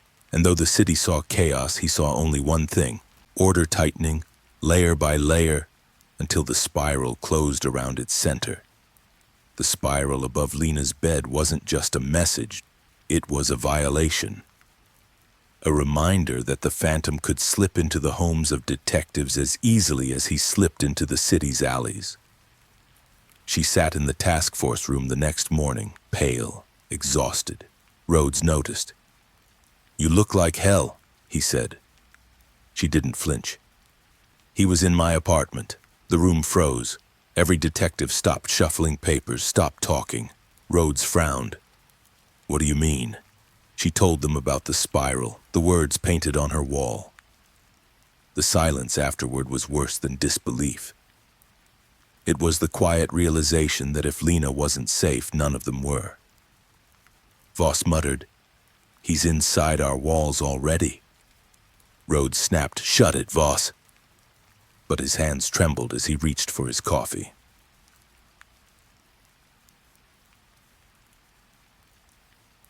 That day's murder didn't help. A schoolteacher, beloved, ordinary, was found slumped over her desk after hours, her wrists bound, a spiral burned into her classroom chalkboard. Children would discover it the next morning.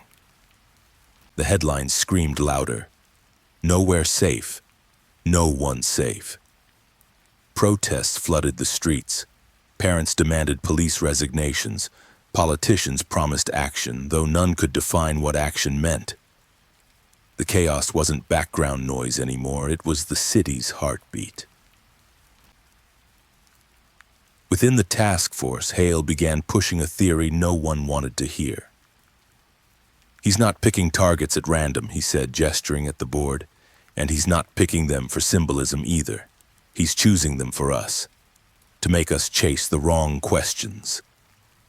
Rhodes barked, "Then what's the right question?" Hale's eyes hardened. Not who he's killing, but why he's letting us see them. The silence that followed was sharp, dangerous. Meanwhile, Lena's calls escalated. The voice came twice in one night. The first time at 1:03 a.m. it whispered, "The spiral tightens, do you feel it?" The second at 4:22 a.m. hissed, "You're standing on the truth, detective, but you never look down." By dawn, she hadn't slept. Every creak of her apartment floor, every hum of the fridge sounded like the killer's laughter. When she told Hale, his jaw clenched. "He's grooming you." "Grooming," she snapped. "For what?" He didn't answer. Then came the courthouse fire. Flames swallowed half the building overnight, fueled by accelerants. In the ruins, investigators found the charred remains of a bailiff, body curled in the stairwell. On the soot-stained wall, barely visible, was a spiral scratched into the concrete. Theories multiplied. Was the phantom attacking the justice system? Was it revenge against corrupt courts? Or was it just more noise? Voss slammed his hands on the table. "It's a syndicate. How much more proof do you need? They've infiltrated every level of power." "Shut up, Voss," Rhodes barked. But the crack in his voice betrayed uncertainty. Lena whispered almost to herself, "Or maybe it's just one man who knows exactly how to make us believe in ghosts."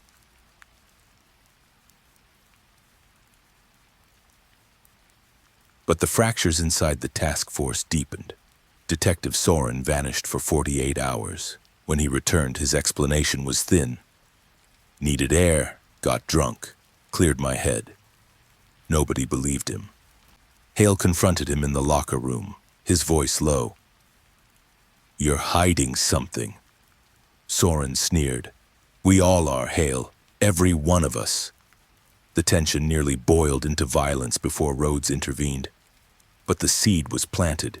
If the phantom didn't have a mole inside the force, paranoia would invent one for him. That weekend, another body appeared. This time, it was a priest, found in the basement of his own church, spiral etched into the pulpit.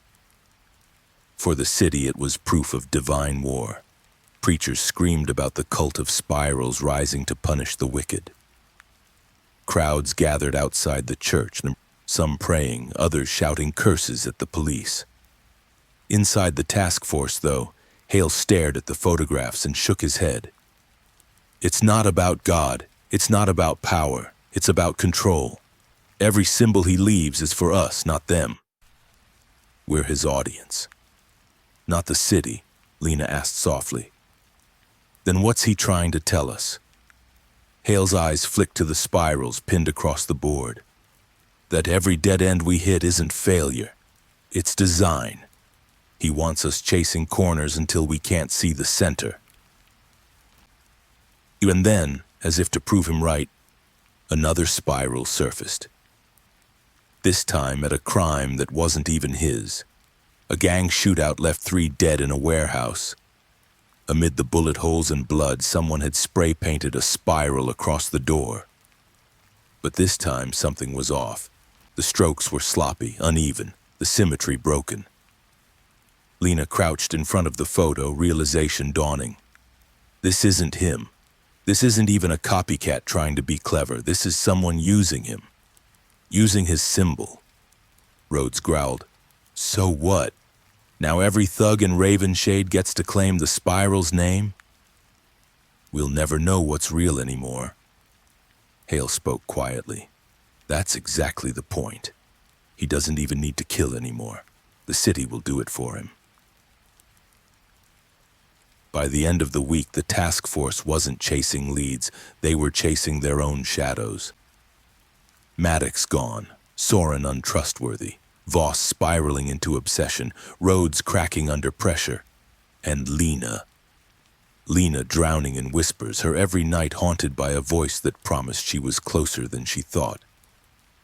The city was suffocating under dead ends and dark corners. And somewhere, In the heart of that darkness, the phantom sat in silence, watching his spiral tighten layer by layer. The task force didn't know about it yet. The city didn't know about it yet. But they were already inside his design, and every false lead, every distraction, every whisper in the dark was just another turn of the spiral. Fractures in the hunt. The courthouse fire still hung over Ravenshade like smoke that refused to lift. In the task force room, the smell of burned paper clung to every file. No one mentioned the crowd's hymn, yet its rhythm rode the fluorescent hum whenever the room fell quiet. The investigation wasn't a hunt anymore. It was a collapse. One wall had become a shrine of spirals, crime scene photos, sketches, screenshots of chalk symbols. Half the unit stared at it with zeal, half with dread. "Enough paralysis," Rhodes barked, smacking the board. "We split leads now. Cult angles on the left, lone killer on the right. Stop arguing and start proving." Hale studied the circles with hooded eyes. "We won't prove anything by rearranging the same ghosts," he said. Something cracked. Officer Voss lurched up, bone-tired fury in every gesture. "You don't see it. They're everywhere, courts, streets, alleys. Every time we close in, another cell lights up. This is bigger than us." Rhodes roared back, veins high in his neck. "You're chasing shadows, Voss. Sit down before I have you pulled."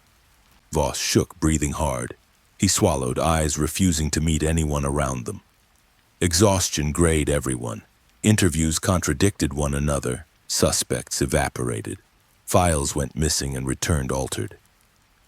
Soren swore his notes had been rewritten. Maddox accused a clerk of swapping labels.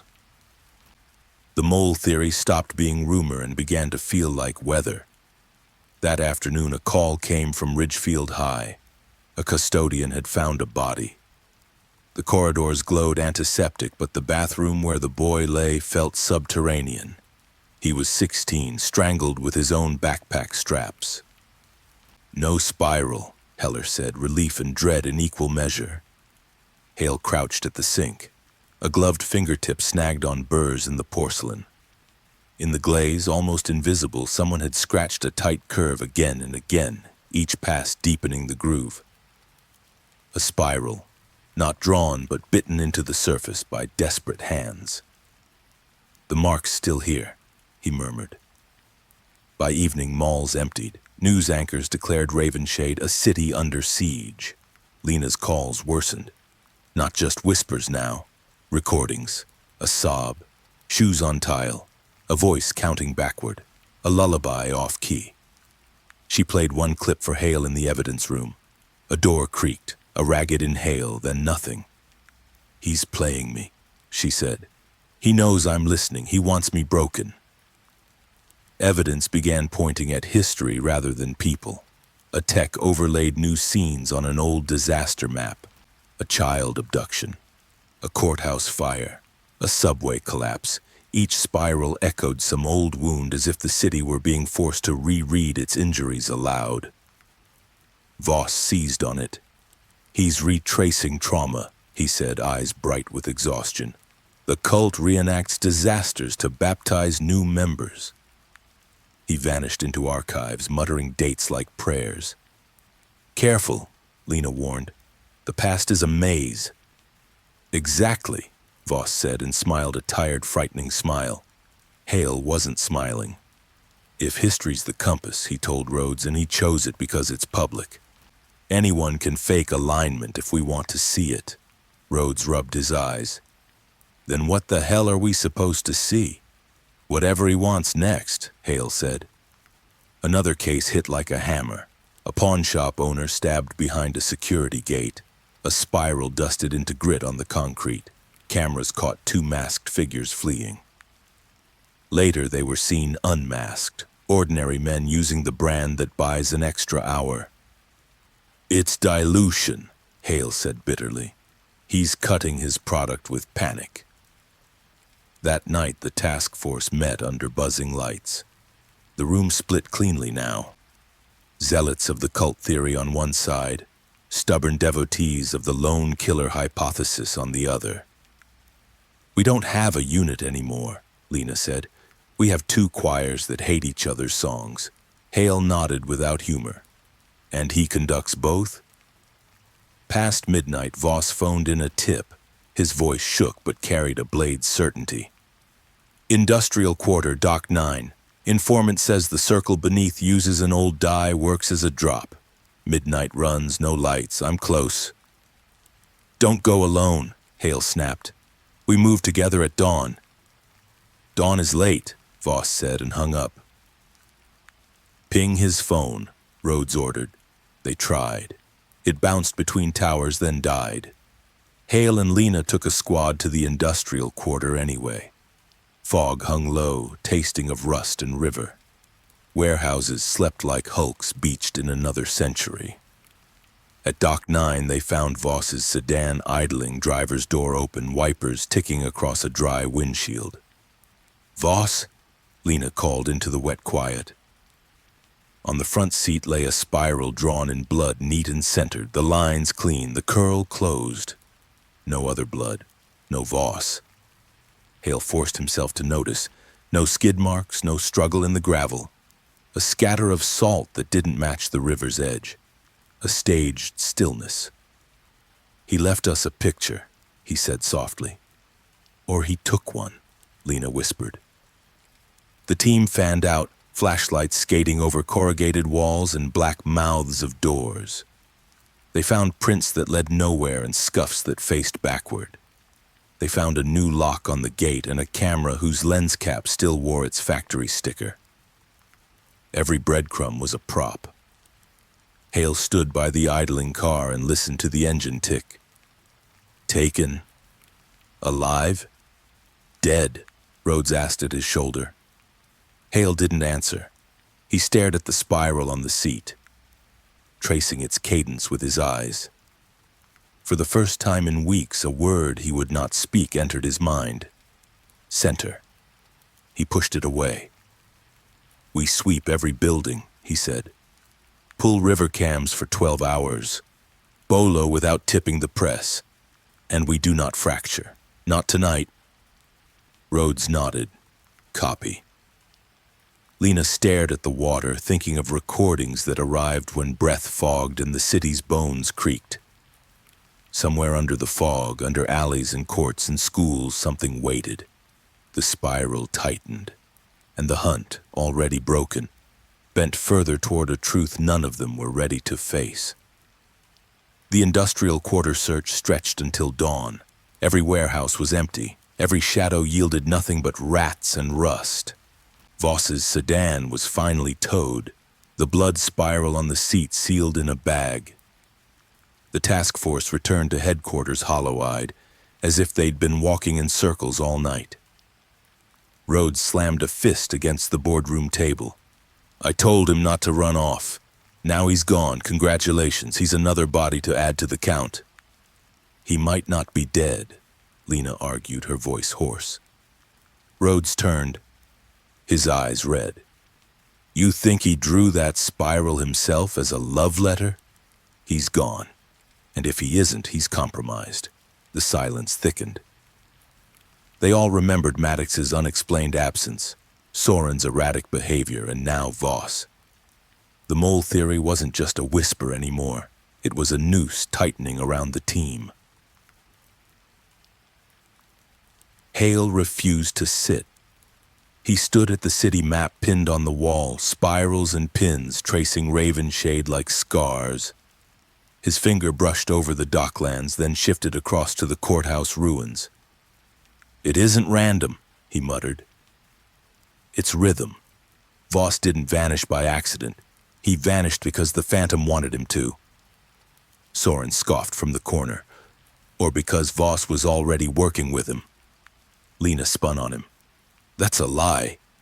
Soren leaned forward, smirking. "Is it?" He was obsessed with the cult theory, wasn't he? Always out there chasing ghosts in the sewers. Maybe he wasn't chasing. Maybe he was reporting. "Enough," Rhodes snapped. But the damage was done. The fractures inside the task force had turned into fault lines.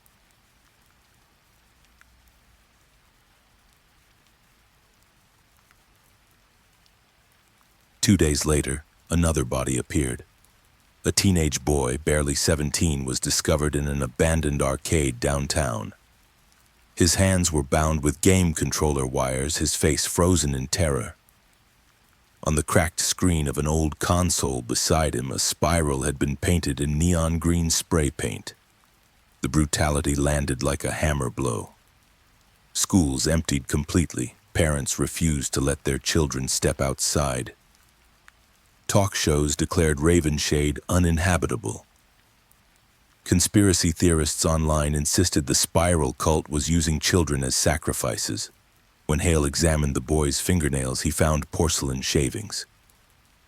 The same grooves as the bathroom sink days earlier. "Same hand," Hale whispered. "Same control. He's talking to us through them." Lena leaned close, her eyes rimmed with sleepless red. "What is he saying, Marcus?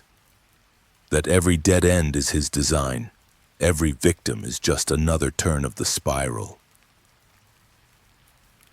That night, Lena received another call. Not just whispers this time, but distorted screams layered with static. She recognized one. It was the teenage boy's final gasp.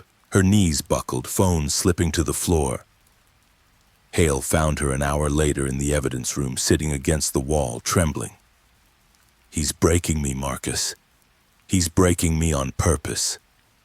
Hale knelt beside her. "He feeds on fear. That's what this is. He doesn't just want bodies, he wants us in pieces." Her eyes locked onto his. What if he's inside this building? What if he's one of us? The thought had crossed Hale's mind more than once. He didn't answer. The task force cracked further. Soren began locking his files in a drawer and refused to share notes. Maddox skipped 2 briefings and returned with flimsy excuses. Analysts whispered about Rhodes drinking in his office after hours. The only thing holding them together was Hale's quiet determination, but even he felt the cracks. At night in his own apartment, he heard whispers, not on the phone, not on recordings, but in the silence. Floorboards creaked when he wasn't moving. The hum of the refrigerator shifted into something like words. "You're already inside the spiral." He told himself it was paranoia, but part of him feared it wasn't. The next crime scene proved how far gone the city was. A mother and son were murdered in their townhouse, stabbed multiple times. On the wall above the dining table, a spiral had been painted in the son's blood. But the killer wasn't the phantom. Security footage revealed 2 burglars, amateurs who panicked during the break-in and staged the spiral to deflect suspicion. When the news broke, the public didn't care about the truth. They screamed at the police, demanding answers. To them, every spiral, real or fake, was the phantom's. "He doesn't need to kill anymore," Hale muttered to Lena afterward. "The city is killing itself for him." 3 nights later, Hale woke at 3 a.m. to the sound of glass breaking in his apartment. He grabbed his gun, moving through the dark. In the kitchen, the window was intact, no intruder in sight. But on the counter sat a cassette tape. His hands shook as he pressed play. At first, silence, then faintly, his own voice. "He's not picking targets at random, he's choosing them for us." It was a recording from weeks earlier, taken during a task force briefing. Someone had been there, someone had been listening.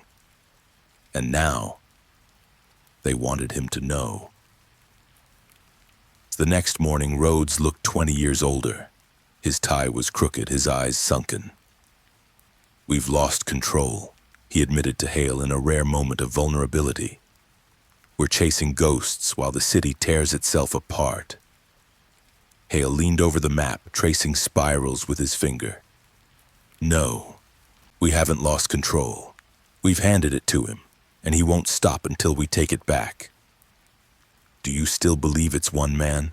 Rhodes asked quietly. Hale's jaw tightened. "I believe it's worse if it isn't." By the end of that week, Ravenshade wasn't a city anymore. It was a stage. Every corner echoed with suspicion, every alley a possible spiral. The Phantom had done more than kill. He had fractured the hunters, broken their unity, and turned them into performers in his design. And as Lena sat in her apartment that night, another call came through, this time no voice. Just the sound of a spiral being drawn across paper. Slow, endless. She dropped the phone, her hands shaking uncontrollably. Somewhere in the dark, the Phantom was still drawing, and the hunt, already shattered, was sliding into something far worse. The precinct felt like a mausoleum. Desks that once hummed with activity now carried stacks of unfinished reports, cold coffee, and silent detectives avoiding each other's eyes. The task force hadn't just fractured. It had calcified into mistrust. Rhodes tried to rally them with a briefing, but the words fell flat. "We work angles. We push every lead. This unit doesn't collapse on my watch." "Too late," Soren muttered under his breath. The jab didn't go unnoticed. Voices rose, accusations flying, files mishandled, interviews sabotaged, leads ignored. Hale finally slammed his hand on the board. "Enough. He wants us like this. Every minute we fight each other, the Phantom wins." The room quieted, but only briefly. No one trusted anyone anymore.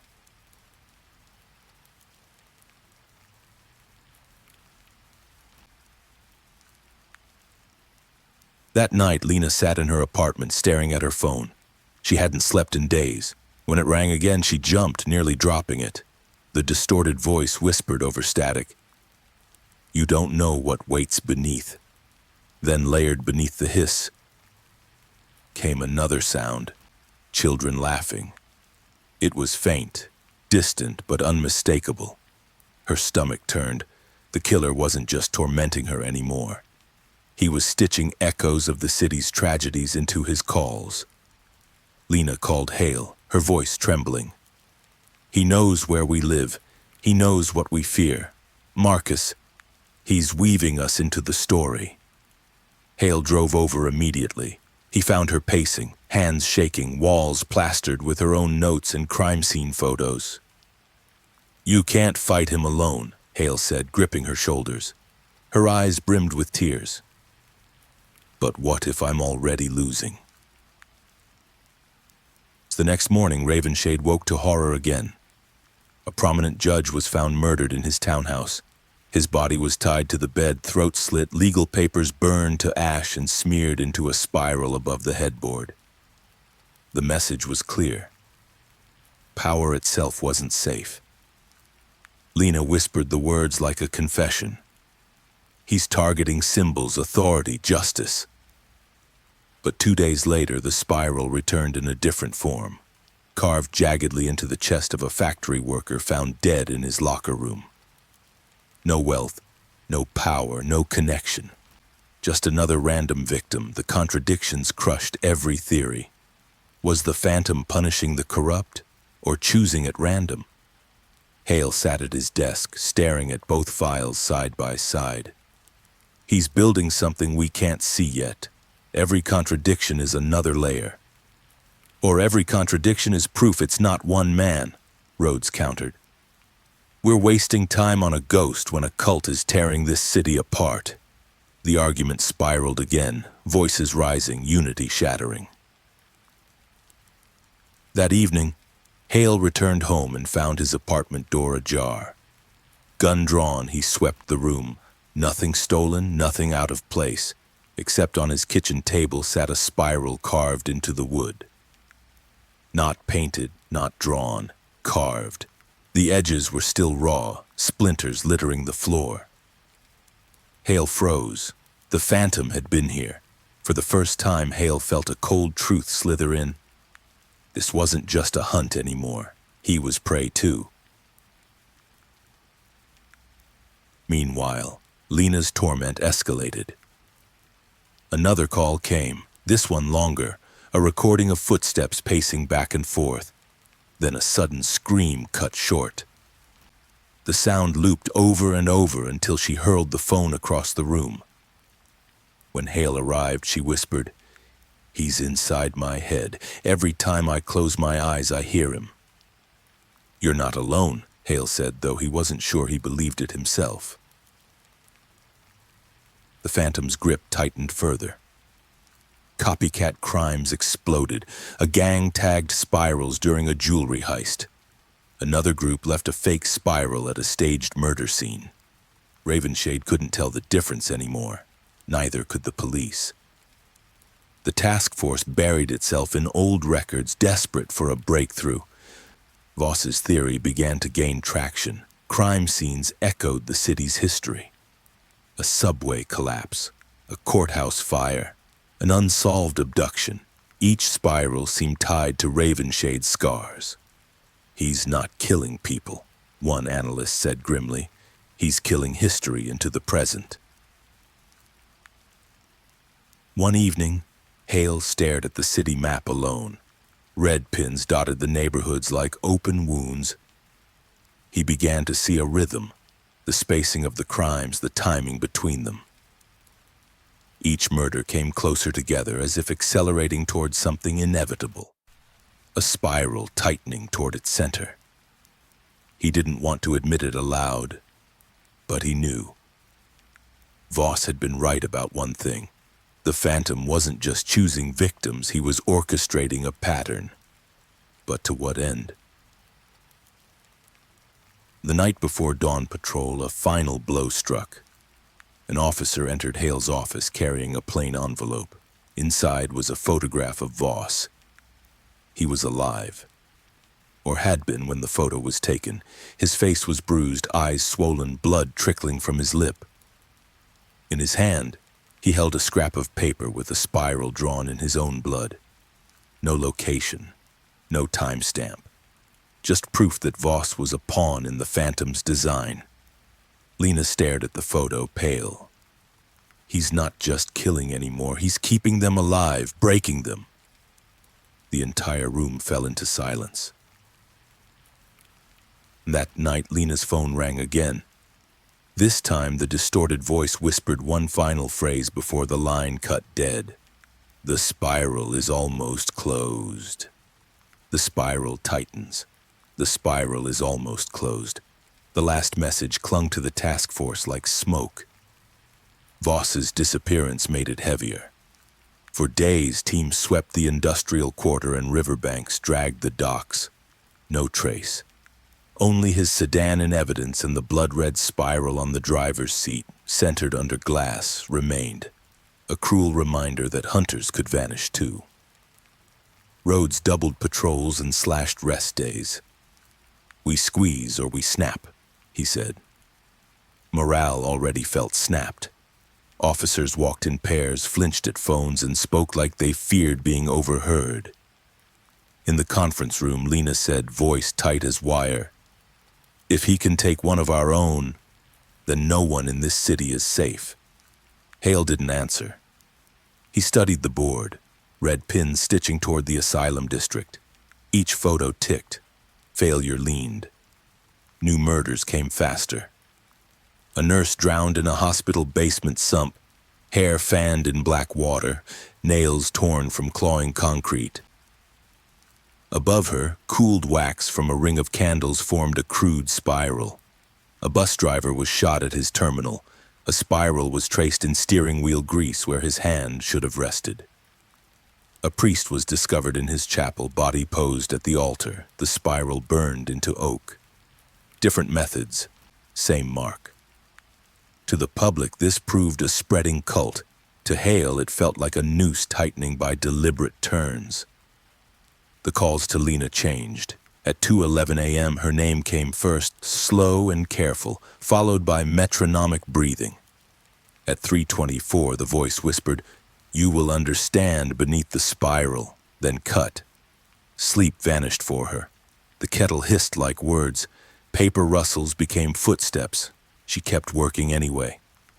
"He doesn't get my night and my day," she told Hale. He didn't say he saw spirals in coffee rings, tire arcs, map whirls. The task force split wider. Heller pushed organized crime warrants. Soren insisted the cult had won the street and would win the case if they didn't adapt. Analysts surfaced a fragile lead from subway footage. A hooded figure with a duffel entering tunnels the night of the student's murder. Before enhancement finished, the drive corrupted. "Power surge," IT said. "Sabotage," others muttered. The mole rumor returned. Rhodes paced, jaw tight. "I don't care if it was lightning or a ghost. Mirror that drive and get me my phantom." He sent 2 officers home, then called them back an hour later. There was no bench. Ravenshade boiled. 2 neighborhoods erupted, one blaming police, one blaming the phantom. Protesters waved signs, "Stop the spiral." Another crowd shouted the spiral was a cover for city failure. A brick took out a precinct window. Inside, Hale and Lena faced the map. "Say it," Lena said. "Say you see it tightening." "It's a path," Hale answered, "not to him, to where he wants us." "Beneath," she said. "Beneath," he agreed. They worked the scenes like separate rooms. The nurse, a basement key logged out under the wrong name. A camera tilted 2 inches down. The bus driver, a missing 2 minutes from a platform feed. The priest, a restricted 13-second call, recorded silence. Each room had a small door pried wide for a hand to twist. Lena's phone buzzed mid-briefing. She ignored it until Hale nodded. She tapped speaker. "Detective Crow," the whisper said, almost tender. "You stay standing." "What do you want?" she asked. "To hear the city breathe," the voice replied. "It has held its breath for years." "Where is Voss?" Hale cut in. "Ahead," the voice said, "waiting where you will arrive." The line died. The map seemed to tilt. Rhodes doubled patrols again. Curfews crawled across local stations. The mayor promised resources the budget couldn't support. Officers arrived at calls with hands shaking. In evidence, the seat spiral drew rookies on brakes. Hale followed small motions, crowds curling, smoke turning on itself, cars nosing too close to curbs. It felt like progress he distrusted. The pattern wasn't in one murder, it lived in the motion fear taught the city to make. At 2:11 the next night, the phone rang. Lena answered on speaker, eyes on Hale. "Beneath," the whisper breathed. "You will understand beneath the spiral." "Why me?" she asked. A pause. "Because you already hear it." She pressed her trembling hands to the table until they stilled. "He picked me," she said. "He picked the one who listens," Hale answered. "He wants an audience inside the hunt."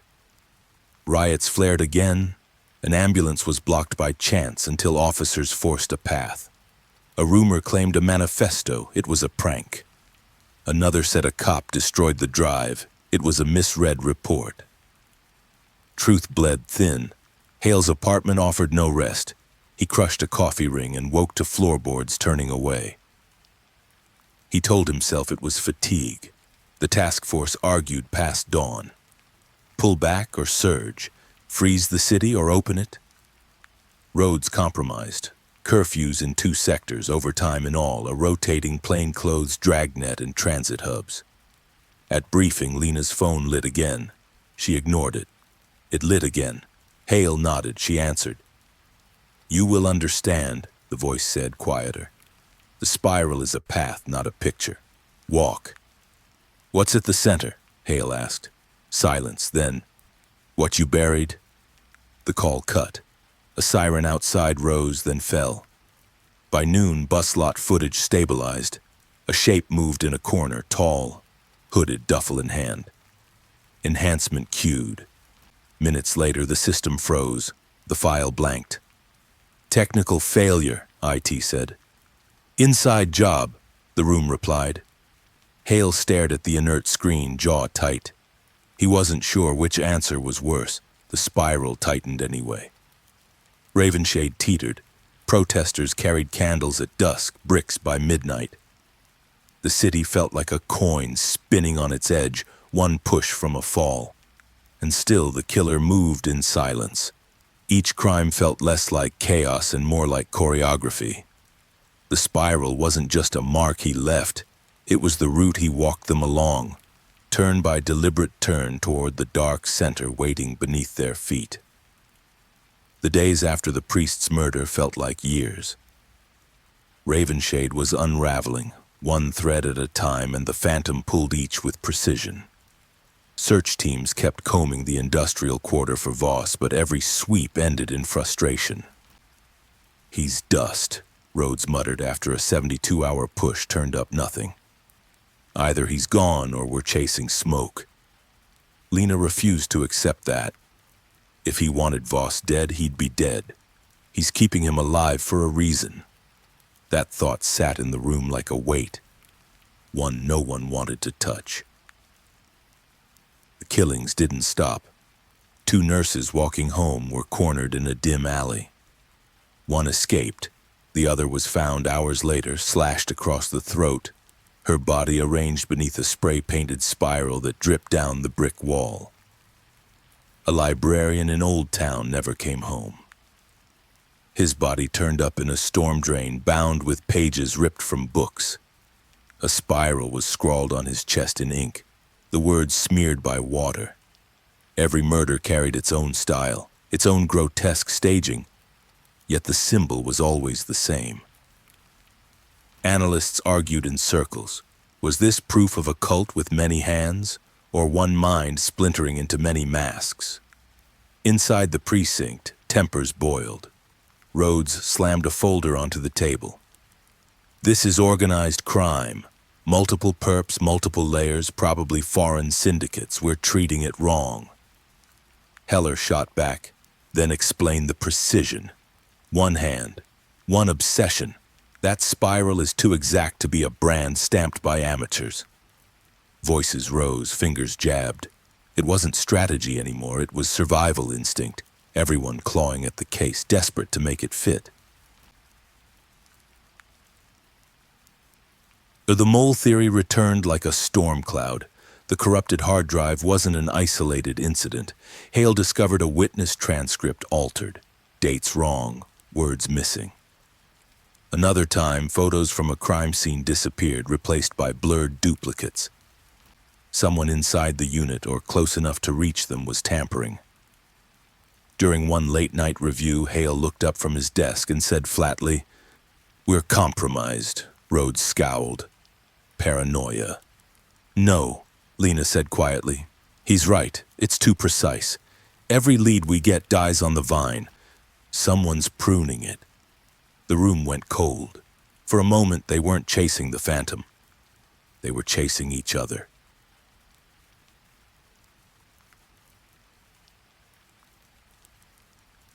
Lena's phone calls worsened. Now the voice didn't just whisper, it played sounds. Recordings of Ravenshade itself. A child's laughter from a park, the screech of subway brakes, the hollow drip of a sewer pipe. Places she recognized, stitched into a taunt. "He's mapping the city into my head," she told Hale, trembling. "Every call adds another piece." "Or he's telling you where he'll strike next," Hale replied. "We need to treat them like clues." But when they tried to trace the calls, every lead ended in static. Burn phones, hacked lines, rerouted servers. The Phantom was always a step ahead. Meanwhile, Hale sank deeper into obsession. He began keeping photos on his apartment wall, separate from the official board, spirals traced in red marker connecting them. Coffee stains, tire treads, graffiti swirls, and all cataloged like sacred signs. One night, Lena caught him staring, red-eyed and silent. "You're seeing him everywhere," she said. "Because he is everywhere," Hale whispered. "We've been looking for a man. We should be looking for a rhythm." Lena grabbed his wrist. Don't lose yourself, Marcus. That's what he wants. But the warning rang hollow. She was fraying too. The city boiled over. In Ashmere Square, citizens clashed with riot police. Tear gas rolled over spirals spray-painted on brick walls. Protesters screamed at officers, "Stop the spiral, do your job!" Windows shattered, fires lit, ambulances blocked. At City Hall, the mayor's press conference collapsed under shouting reporters. "Are you covering for the cult?" one demanded. Another accused him of negotiating with them. Trust snapped. Ravenshade no longer believed its leaders could stop the killings. And then came another twist of the knife. At a subway station, a bomb threat emptied platforms. When the bomb squad swept the tunnels, they found no device, only a spiral painted in glow-in-the-dark paint across the wall. A false alarm, but one that sent thousands running. The Phantom didn't need to kill to spread terror anymore. All he needed was the spiral. Back at the precinct, Lena collapsed into her chair, head in her hands. "We're losing. Every day we're losing." Hale stood at the board, jaw tight. "No, we're not losing. He wants us to believe that. But there's a pattern. Look closer." He traced the murders with his finger, spiraling inward. Each crime isn't random. They're closing in step by step towards something central. Voss's disappearance was the turning point. We're walking exactly where he wants us. Toward what? Lena asked. Hale's eyes were cold. Toward the truth he buried. Toward the center of the spiral.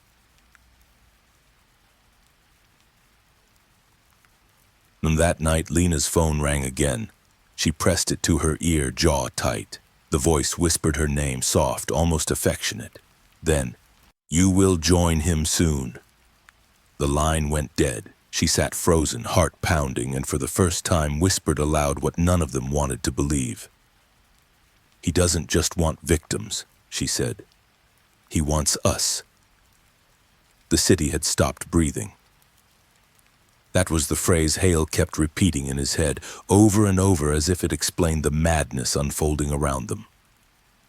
Ravenshade wasn't just afraid anymore. It was suffocating under its own terror. Voss's disappearance had cracked the task force. Every lead they pursued seemed to dissolve into ash. Every crime scene was another taunt, another whisper that the Phantom was always 2 steps ahead. And now, the weight of those whispers pressed against the entire city. The murders didn't slow, they multiplied.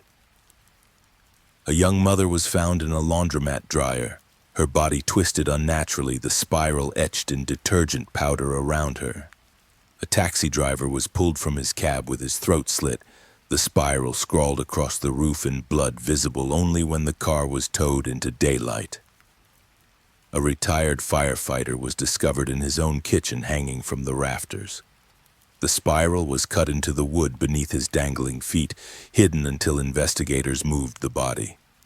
Each killing felt like a message, not to the victims, not to the public, but to the task force. Inside the precinct, arguments turned into shouting matches. "This is systemic," Rhodes barked, slamming his fist against the table. "A network, a cult, an army. One man cannot spread this much terror alone." "And yet," Hale countered, his voice steady, "every spiral is identical, every detail controlled. You're seeing many hands because he wants you to. That's the illusion." "Then explain the missing evidence," Rhodes fired back. "Explain the corrupted drives, the erased tapes, the files tampered with. That's not one man, Hale. That's infiltration." The room fractured, detectives snapping at one another like wild dogs. Some demanded purges within the unit, others accused each other outright of being the mole. The spiral wasn't just tearing the city apart, it was tearing the hunters apart too. Lena sat apart, silent, her phone clutched in her hand. She hadn't told the others about the last message. You will join him soon. It burned inside her, a poison she couldn't spit out. She saw the way the others already looked at her, the suspicion creeping into their eyes when she jumped at a sound, when her hands shook. If they knew the phantom was speaking directly to her, would they trust her? Or would they think she was already his? That night she confided in Hale. He's not just playing with me, Marcus, he's grooming me, drawing me into his spiral. Hale didn't dismiss it. He didn't call her paranoid. Instead, he said, then we use it. If he wants you close, we pull him closer, make him slip. But even as he spoke, Hale's eyes betrayed a gnawing doubt. He knew how dangerous that edge was. Once you stepped inside the spiral, it was almost impossible to climb back out. The public chaos deepened. Spirals began appearing in graffiti across the city. On school walls, subway trains, courthouse steps. Most were the work of terrified citizens or thrill-seeking vandals, but the effect was the same. Panic spread faster than facts. One night, a spiral was painted in fire on a rooftop. By the time the blaze was put out, 2 neighboring buildings had caught flame. 3 families were displaced. The phantom hadn't even needed to be there. The idea of him had done the work. On the streets, mobs chanted, "Stop the spiral," and hurled bottles at squad cars. Others demanded martial law. Some whispered the police themselves were orchestrating the killings. Ravenshade was splitting into factions, just like the task force. And then, as if to prove control, the phantom struck at the very heart of the city. A courthouse guard was found stabbed in the chest, his blood smeared into a spiral on the courtroom floor. The message carved into the bench read, "Justice is blind because I took her eyes." The line hit like an earthquake. Talk shows ran it on repeat, headlines screamed it, and Ravenshade spiraled further into hysteria.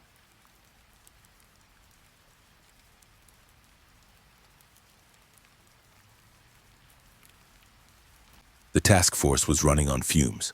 Officers nodded off in briefings, arguments erupted into near-fights, and Rhodes threatened to shut the entire operation down. But Hale wouldn't let go. He traced the spirals across the map again, his finger circling until it landed on the center of Ravenshade. He's drawing us in. This is no longer about victims, it's about us. Every murder, every call, every spiral is a step toward the middle. Lena stared at the board. The center of the spiral, that's where he's waiting. And that's where we'll find Voss, Hale added. His voice was flat, but there was something in his eyes, determination or madness, Lena couldn't tell. That night, Lena's phone rang again. She put it on speaker without hesitation. The whisper came calm and deliberate. You see it now. The spiral is not chaos, it is order, and soon you will understand what lies beneath. The line went dead. Hale and Lena exchanged a glance, both knowing the same thing. They weren't chasing him anymore. Beneath the surface, the task force was falling apart, but Marcus Hale couldn't stop. Every night he returned to his cramped apartment, the table buried under city maps, photos, timelines, and half-drained coffee cups. His walls were littered with taped crime scene shots, spirals scrawled in blood, ash, paint, and chalk. But no matter how much he studied them, they never added up until he started drawing his own. At first, it was compulsion. A spiral on the corner of a map, another on a timeline, then another and another, wider, tighter, overlaying the crime locations. Slowly, the chaos began to form a shape. Hale sat back, breath caught in his throat. The murders weren't scattered, they weren't random at all. They were points on a spiral. Each killing, the jogger in the park, the mother and son in their home, the courthouse guard with the message carved in ash, was a step in a precise geographic pattern, a spiral radiating outward from the city's core.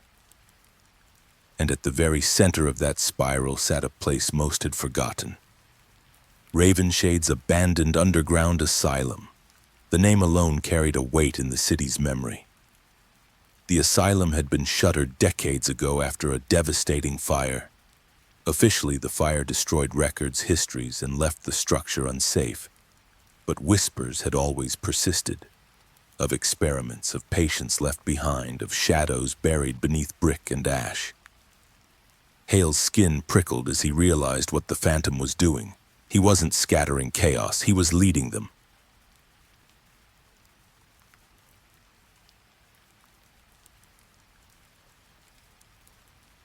At the next task force briefing, Hale laid it out. The corkboard behind him was already bloated with photographs and red string, but now he pinned up his spiral map, the red markers curling inward like a predator's coil. "This isn't random," he said, his voice sharper than he intended. "Every crime scene is a step he's pulling us in, and the center is here." He jabbed his finger at the asylum's location, marked in red ink. "The underground asylum, that's where he wants us to go." The room erupted instantly. Rhodes scoffed, throwing his pen onto the table. "You're telling me one man has orchestrated murders across an entire city just to play cartographer? To point us to a ruin?" "He's not just pointing," Hale shot back. "He's designing a path he wants us to follow." "This is lunacy," one of the analysts muttered, flipping through files. "The asylum's been sealed since the 80s. No access, no records, nothing left but rubble." "Unless," Lena said quietly, leaning forward, "that's exactly why he chose it. It's forgotten, abandoned. No one's supposed to look there. What if all of this, the spirals, the killings, even the illusions of a cult, is a trail we've been too blind to follow?" Her words silenced the room for a heartbeat, until Rhodes barked a laugh without humor. "So you're siding with him now?" "I'm siding with the evidence," Lena snapped, her voice cracking from exhaustion. "Look at the map. Look at the pattern. It's too precise to ignore." The argument swelled, voices overlapping, some calling Hale obsessed, others accusing him of twisting data to fit a theory. A few agreeing reluctantly that the spiral's center was too obvious to dismiss. The fractures in the team widened further, but in the end, the asylum loomed too large. They couldn't ignore it. Meanwhile, the killings continued. A journalist who had obsessed over the Phantom case was found hanging in her apartment, a spiral carved into her desk with a knife.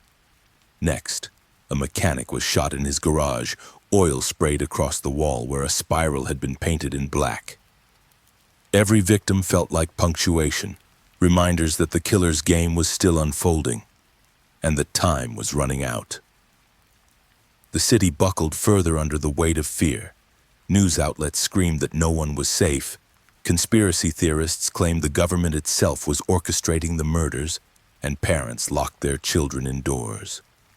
Ravenshade became a ghost city at night, streets empty but for the echo of sirens.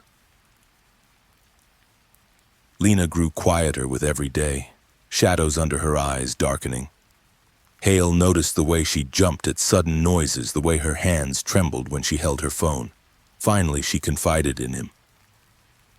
"I got another call," she whispered late one night in the precinct, her knuckles white around the receiver. This time it wasn't static. It was a child's voice, a little girl. She said.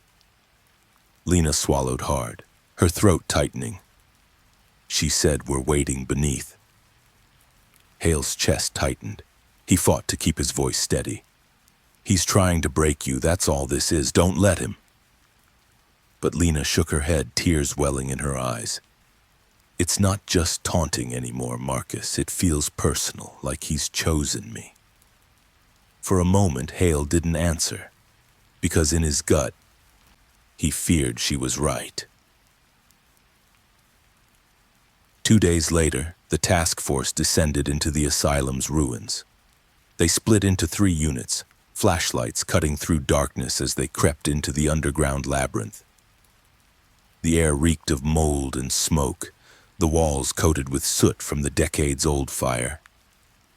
Graffiti covered the brickwork, obscene words and crude drawings layered over the charred stone. But what made Hale's blood run cold were the spirals. They weren't spray paint. They weren't new. They were carved deep into the walls, some fresh, some so worn with age they looked fossilized. Dozens of them covering the heart of the main chamber. "Dear God," one officer muttered, his beam of light shaking. "It's been here all along." The silence that followed was suffocating. No killer, no ambush. Only spirals carved in stone, watching them like eyes. And yet Hale couldn't shake it. This wasn't the end of the trail. It was only the beginning. The tunnels beneath Ravenshade's asylum breathed like a living thing. Every step stirred centuries of dust. Every flicker of flashlight carved the dark into jagged fragments. The deeper the task force went, the more the silence pressed in, until it wasn't silence at all, but the sound of their own nerves cracking. Lieutenant Rhodes led one group down a collapsed hallway, boots crunching on charred debris. "Stay sharp," he barked, though his voice betrayed unease. Behind him, two rookies exchanged nervous glances, their lights bouncing across scorched doors that once held patients long forgotten. Detective Hale and Lena moved with another unit, their team of 5 sweeping wide arcs through the main chamber. Hale's eyes scanned every surface. Spirals. Dozens of them etched into stone with knives, nails, or fingers. Some carved so deeply the walls themselves seemed to bleed shadow. "This isn't vandalism," Hale muttered. "Some of these are decades old, before the fire, before the closure." Officer Ramirez ran her hand over one spiral, fingers tracing its rough edges. "You're saying someone was marking this place long before our phantom?" "I'm saying," Hale said grimly, "he's not the first." Lena stopped at the center of the chamber, her flashlight catching a cluster of fresh spirals carved directly into the floor. She knelt, her hand hovering above them. "These weren't here long. Look at the dust patterns, they're clean." Rhodes's voice crackled over the comms from another corridor. "We've got more carvings here, same style. This entire place is crawling with them." The radios hissed with static for a moment, then cut to silence. "Rhodes, say again," Hale pressed. No response. One of the rookies cursed under his breath. "Great, just great." Lena's phone buzzed in her pocket. She froze, staring at the glowing screen. An unlisted number. Again. Hale saw her hesitate, saw the tremor in her hand. "Don't," he said firmly. "Not now." But she answered, at first only breathing, slow, heavy, then a child's voice, soft and broken. "We're waiting beneath." The line cut to static before Lena dropped the phone, her whole body trembling. The words echoed in the cavernous chamber as if the asylum itself had spoken.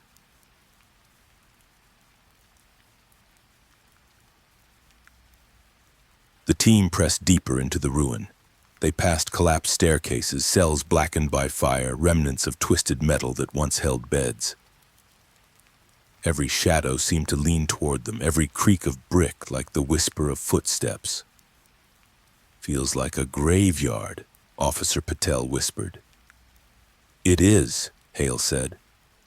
"We just don't know how many bodies it holds." In one corner chamber they found more signs.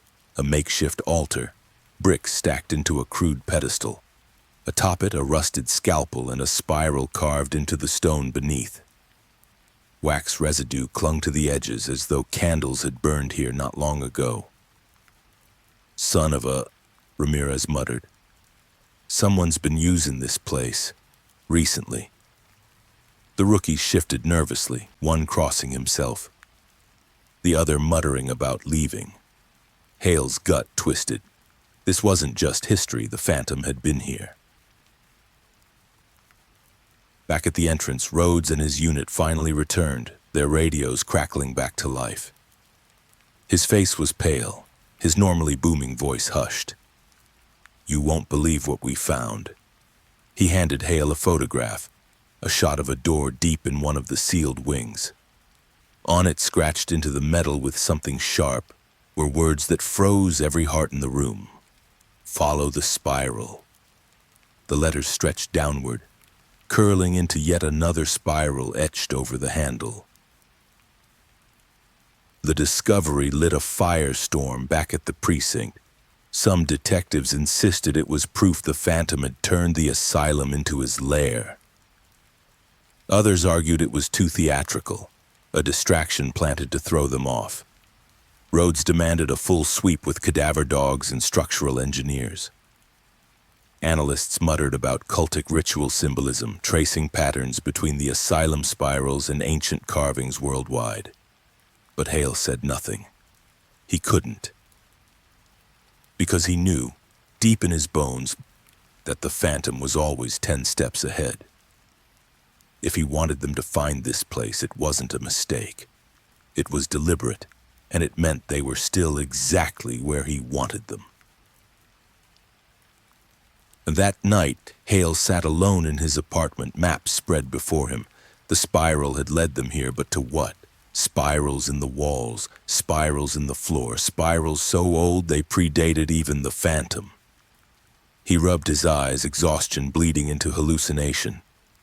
The stains on his coffee mug looked like spirals. Tire marks outside his window curved into spirals. His own fingerprint patterns mocked him.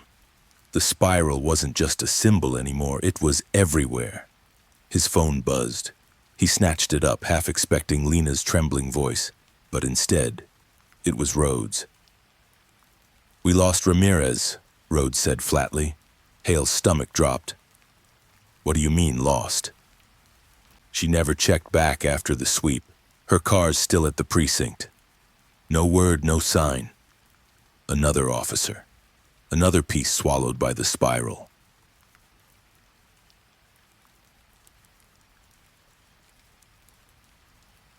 Back at her own apartment, Lena sat awake in the dark, staring at her phone on the table. She couldn't shake the voice. "We're waiting beneath." She wanted to believe it was just harassment, another trick. But in her gut, she knew it was more. Her phone buzzed again. This time, it wasn't a call. It was a video file. Shaking, she opened it. The footage was grainy, but she recognized the place instantly. The asylum tunnels. The camera panned slowly across the carved spirals. Then it tilted downward. A figure sat in a chair, bound, head slumped. Blood trickled down his shirt. Officer Ramirez. The screen went black. Lena screamed. The asylum swallowed sound. Even when the task force raised their voices, every word seemed to vanish into soot-stained walls, leaving only echoes of their own fear. After the video of Ramirez circulated through the unit, silence reigned. No one wanted to be the next face to appear on the killer's recordings. Rhodes smashed a fist against a filing cabinet back at the precinct. "That's it. We're pulling out. We regroup. We seal that damned ruin and we bring in federal support. This isn't a city case anymore. It's a war zone." But Hale shook his head, eyes blazing with a fever that was half conviction, half obsession. "If we pull back, we lose. That asylum is the center of everything. Ramirez wasn't killed as a mistake, and it was staged, recorded, delivered to Lena. The Phantom is drawing us in, and if we turn away now, he wins." "You call this winning?" Rhodes thundered. "He's gutting us piece by piece. He's got the city in a stranglehold, and we're playing right into his hands." Hale stepped closer, lowering his voice. "That's the point. He wants us to think it's his game. But I don't buy it. This isn't random. It's a design. And designs can be broken." Lena, pale and trembling, finally spoke. "If we don't go back down there, more people will die. You know it. I know it."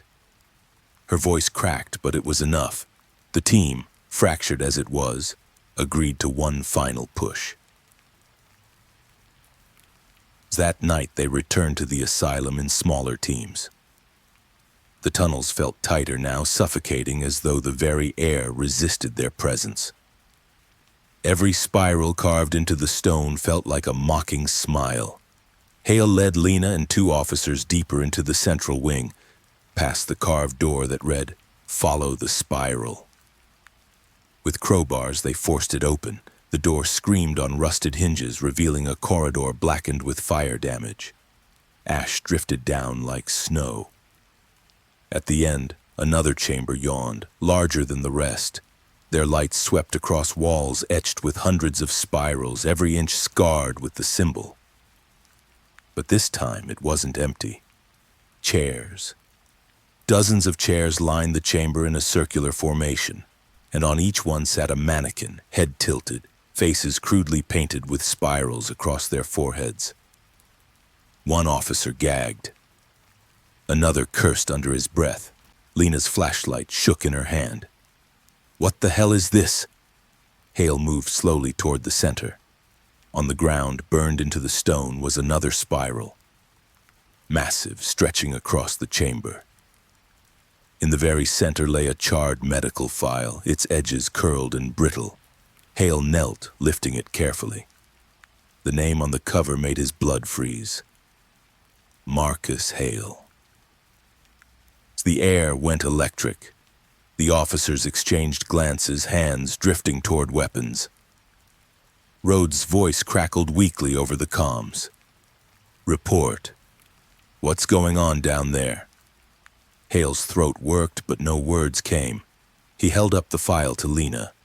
Inside were photographs, his childhood home, his high school records, even his police academy graduation. Scribbled spirals covered the margins as if someone had been watching him for years. This isn't possible," Hale whispered. "It's not a coincidence," one of the officers muttered. "He's playing you. You're the target." Lena stepped forward, her voice trembling but steady. "No, he's not just playing him. He's telling us something." She turned to Hale, her eyes searching his. "What if the asylum isn't just the center of the spiral? What if you are?" The words landed like a guillotine. Suddenly, the chamber plunged into darkness. Every flashlight died at once, swallowed by black. Shouts erupted, boots scraping stone. One officer fired his weapon, the gunshot deafening in the enclosed space. The echoes rolled like thunder, drowning the panicked voices. Then came the sound. A recording, distorted but loud, filling the chamber. Static followed by whispers, a child's voice. "We're waiting beneath." Lena clutched Hale's arm. "It's the same voice," she whispered. The mannequins toppled one by one in the dark, collapsing with hollow thuds as though invisible hands pushed them. Spirals flashed in their minds with every sound. The lights flickered back on. The mannequins were gone. The chairs sat empty. Panic rippled through the unit. One officer bolted for the corridor, but his scream echoed before he even reached the door. When they found him, he was unconscious, a spiral scratched into his cheek as though carved by fingernails. Rhodes's voice crackled again over the comms. Frantic. "Get out of there! Pull back now!" But Hale stood rooted, the file clutched in his hand. "No," he muttered. "We're close. This is the core." The chamber seemed to pulse with his words, the spirals on the walls almost shifting as though alive. Lena pulled at his arm. "Marcus, listen to me. He wants you here. That file, those recordings, it's all a trap. We need to regroup." But Hale's eyes burned. He stepped into the spiral, burned into the floor. For a moment, the entire chamber felt like it held its breath. Then a voice, not through radios, not through phones, but echoing from the stone itself. "You see it now. You were always meant to." Back in the precinct hours later, chaos erupted. Rhodes demanded Hale be pulled from the case, accusing him of being compromised, even complicit. Lena defended him fiercely, insisting the Phantom was manipulating them all. But the damage was done. The task force no longer trusted itself. Files vanished, suspects disappeared, and the spiral on the wall seemed to spread further across the city map each day. Hale sat alone in his office, the burned file open in front of him. His hands shook, but his mind raced. If the Phantom had chosen him, if the asylum was somehow tied to his past, then everything was more personal than he'd feared. And deep inside, a truth clawed at him. Not just that he was chasing the Phantom, but that the Phantom might have been chasing him all along. The face behind the spiral. The asylum gates became a stage set. Satellite vans lined the street. Anchors rehearsed solemn openings over rusted fencing. Commentators guessed at cults, forgotten patients, a citywide cover-up. To Ravenshade, the ruin wasn't just a place anymore. It was the birthplace of evil. Inside the precinct, heat had no place to go. Voices rose, doors slammed, coffee burned to tar. Rhodes paced. We've bled manpower, we've lost an officer, the city is burning, and you're chasing ghosts in rubble. Hale didn't flinch. They carved spirals into stone walls decades ago. That isn't a ghost, it's a history we buried. Even Rhodes had stopped denying the carvings.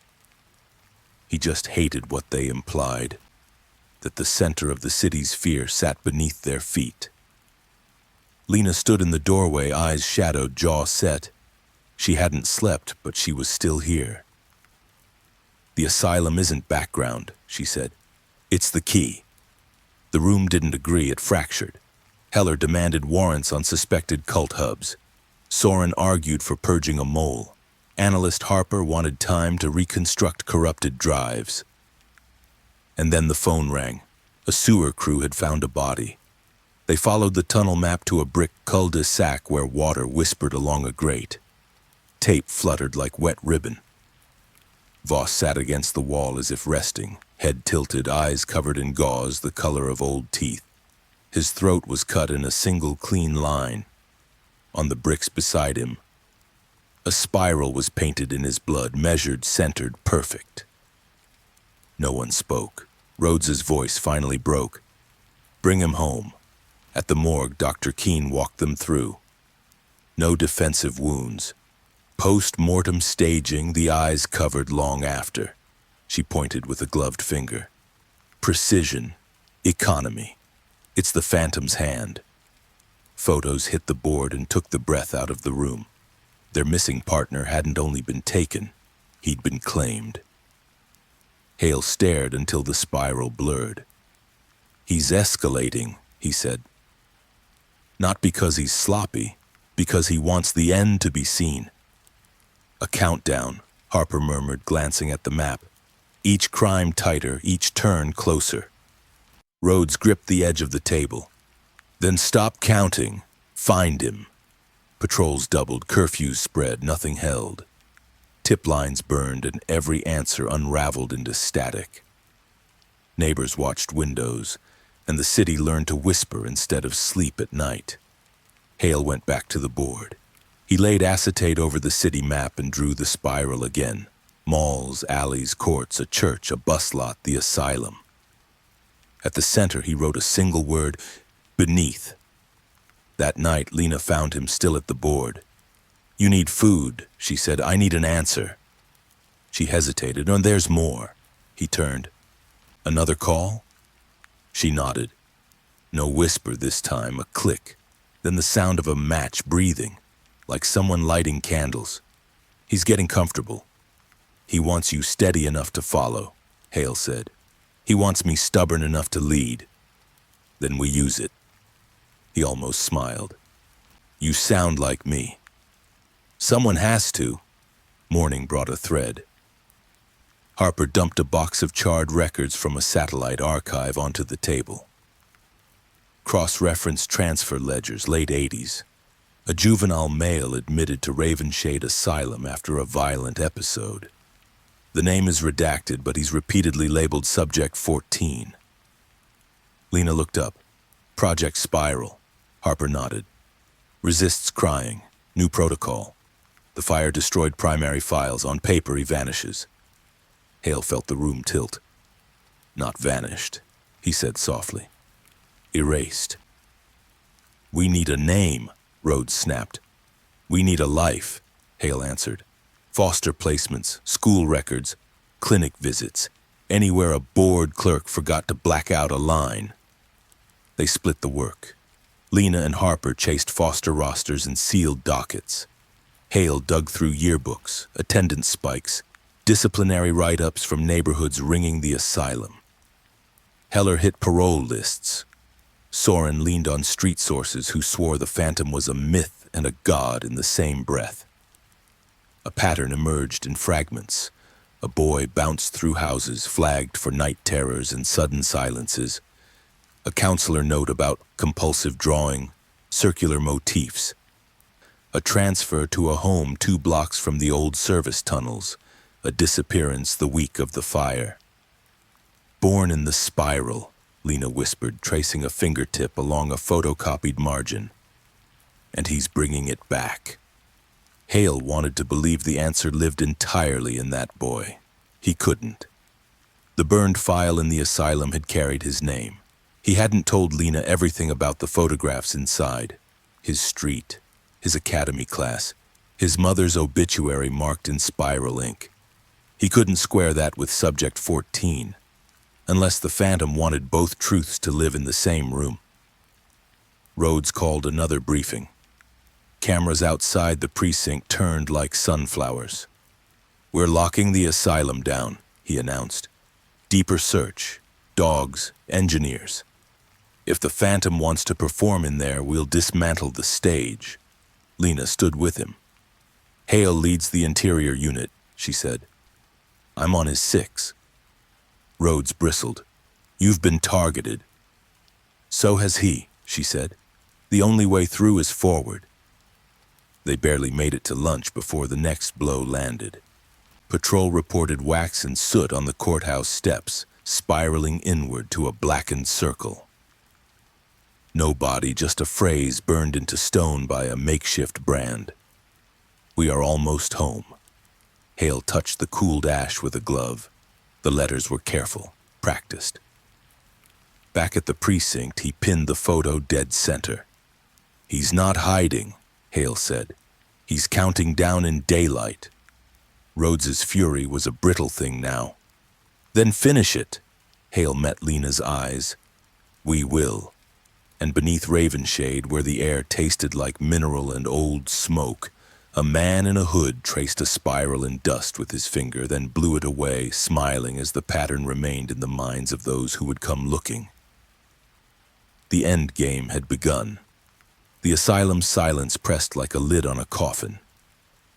Metal gates creaked open, their rust scraping the morning fog. A small crowd of protesters jeered from behind barricades. Stop the spiral, painted in desperate strokes across cardboard signs.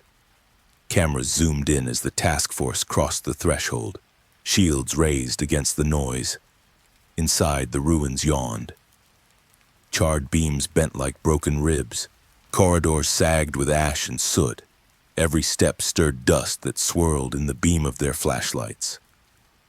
Hale led the way, his breath a steady rhythm, though inside, his pulse was sprinting. Lena walked close, her voice low. This place doesn't feel abandoned. It isn't, Hale replied.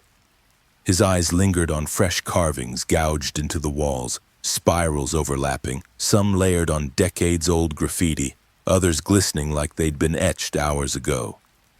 The deeper they moved, the more deliberate the markings became. A spiral burned into an iron door. Another scratched into the tiles with something sharp. Each one pointed inward, pulling them toward the asylum's collapsed heart. Officer Soren muttered, Feels like we're rats in a maze. Hale corrected him. No. Rats don't follow patterns. We're being herded. They reached the central chamber where sunlight bled through a fractured ceiling. Stone walls loomed carved with spirals that stretched from ankle height to well above their heads. Some spirals had been painted black, others red, others left raw and gouged into the stone. "Dear God," whispered Harper. "It's been here all along." But the room was empty. No phantom, no cult, only spirals and shadows. Still, Hale couldn't shake the weight pressing on him. "He's ahead of us," he muttered. "This isn't the end. It's the middle." Back at the precinct, the atmosphere rotted further. Rhodes slammed his fist onto the table during a briefing. "Enough. We've bled out men and hours, and all we've got is graffiti," Lena shot back, her voice fraying. "They're not graffiti. They're a map, and you know it." Arguments fractured the room. Soren swore the spirals tied to organized crime. Harper insisted it was a lone mind. Heller accused both of tunnel vision. The word mole hung heavier than ever. Files misplaced, drives corrupted, leads dying in silence. The strain stretched into personal lives. Officers reported being followed home. Lena confessed her phone calls had grown darker. Recordings of screams, children's voices, matches striking, always followed by silence. "He's targeting me," she whispered to Hale, tears threatening. "He wants me broken." Hale's hand lingered on her shoulder. "He's not breaking you. He's showing us where he'll strike next." But when the next strike came, it wasn't in the shadows. It was in the brightest corner of the city. The body of Councilman Gregor Waltham, one of Ravenshade's most powerful politicians, was found sprawled across his mansion's study desk. His throat was cut, eyes bound in gauze, his blood seeping into a spiral burned into the carpet. Expensive books smoldered where the killer had torched their edges into curls. News broke like wildfire. Helicopters hovered. Anchors declared Ravenshade ungovernable. Protesters surged toward City Hall chanting, "The Phantom is truth." Inside the precinct, silence smothered the room when the crime scene photos hit the board. "He's mocking us," Harper whispered. "No," Hale said. His jaw clenched, his eyes on the spiral etched in ash. "He's telling us the countdown is nearly done." Rhodes barked, "A sitting councilman, for God's sake. Do you understand what this means?" "It means he's finished hiding," Hale answered. "Every murder has been building toward this power, authority, memory. He isn't scattering chaos, he's shaping it." Lena's voice cracked. "Shaping it into what?" Hale didn't answer. He only stared at the spiral, the endless tightening rings that seemed to draw him deeper. But the days that followed bent under paranoia. Officers whispered in hallways, suspecting each other. 2 detectives came to blows after accusing one another of leaking files. Rhodes suspended both, but their absence cut deeper into an already fragile team. Hale shut himself in his office, surrounded by spirals, timelines, photographs. He traced connections until his fingers ached. The asylum, the boy, Subject 14, foster homes near tunnels, records blackened by fire. Murders folding into a spiral that wasn't random but ritual. The realization struck him in the middle of a sleepless night. The murders weren't only escalating, they were accelerating. Each new killing closer in time than the last, a spiral tightening, coiling toward a single center. He grabbed a marker and circled the asylum again. At its core, he scrawled the word, face. The next morning, Hale gathered the team. The Phantom isn't just killing, he's counting down. Voss wasn't just a victim, he was a marker. The councilman wasn't an escalation, he was an announcement. The spiral is leading us to the final point, and when we reach it, he'll be there. The room was silent, fractured, tired, but still listening. Lena, pale and hollow-eyed, lifted her chin. Then we don't wait. We descend again, not a sweep, a hunt. Rhodes exhaled sharply, rubbing his temples. God help us all if you're wrong. But even he couldn't deny the truth that lingered in every photo, every spiral, every whisper from the city's underbelly. The phantom wasn't scattering madness. He was shaping an ending. And that ending was waiting beneath Ravenshade. For that night, Hale returned to his apartment. He shut the door, leaned against it, and let his exhaustion pour through his bones. He turned on the lamp, then froze. On his desk lay a single envelope, pale against the wood. No sign of forced entry, no sound to warn him. Only the letter waiting. His hand shook as he opened it. Inside was a single sheet, blank except for one line, written in red ink that bled like veins. You will see me soon. And beneath the words, carefully drawn, a perfect spiral. Hale closed his eyes, the room spinning as if the spiral had pulled him inside it. The countdown was almost over. The storm broke over Ravenshade on a night without stars. Rain lashed the city, thunder cracking like cannon fire. Inside the precinct, the task force gathered in a silence too heavy to bear. Hale stood before the board, spirals circling outward from crime photos, each thread of string pulled tight. At the very center was one word: asylum. This is it, Hale said, his voice raw but steady. Every murder has led here, every spiral, every message, every scream. Tonight, he brings us to the end. Rhodes shifted, his eyes burning. And what if the end is us walking into his trap? Then so be it, Hale answered. We either finish this tonight or Ravenshade never wakes from this nightmare. Lena stepped forward, pale but resolute. Her hands trembled, but her eyes locked on Hale's. He wants us there, and I want him to see I'm not afraid. The silence stretched before Rhodes finally nodded. Gear up, we descend. So the asylum loomed like a carcass against the storm, its windows empty sockets staring into blackness. Police floodlights cut across the ruins, throwing jagged shadows on the walls. Inside, the task force split into units, radios crackling as boots echoed on the damp stone. Hale led one group with Lena at his side. Their flashlights skated across the walls, spirals gleaming in rain-soaked streaks. The air reeked of mold and old smoke. Listen, Lena whispered. At first, only silence. Then faint, dripping water, and beneath it, a voice. A child's voice echoing through the halls. We're waiting beneath. Her blood chilled. She tightened her grip on the flashlight, but Hale pressed forward. Corridors twisted into a maze. Carvings thickened, spirals layered on spirals until the walls seemed alive, writhing with symbols. Doors hung loose, rooms gaping like open mouths. Then they reached the chamber, wide, circular, and choked with ash. At its center stood a chair. A man sat bound to it, his face covered by a burlap sack, spirals scrawled across the fabric in red. His body jerked against restraints. Lena rushed forward. It's him! But when Hale yanked the sack away, a scream tore from Lena's throat. It wasn't the phantom, it was Detective Harper. Blood seeped from cuts carved into his arms, each forming half-finished spirals. His voice rasped. He said I'd be the message.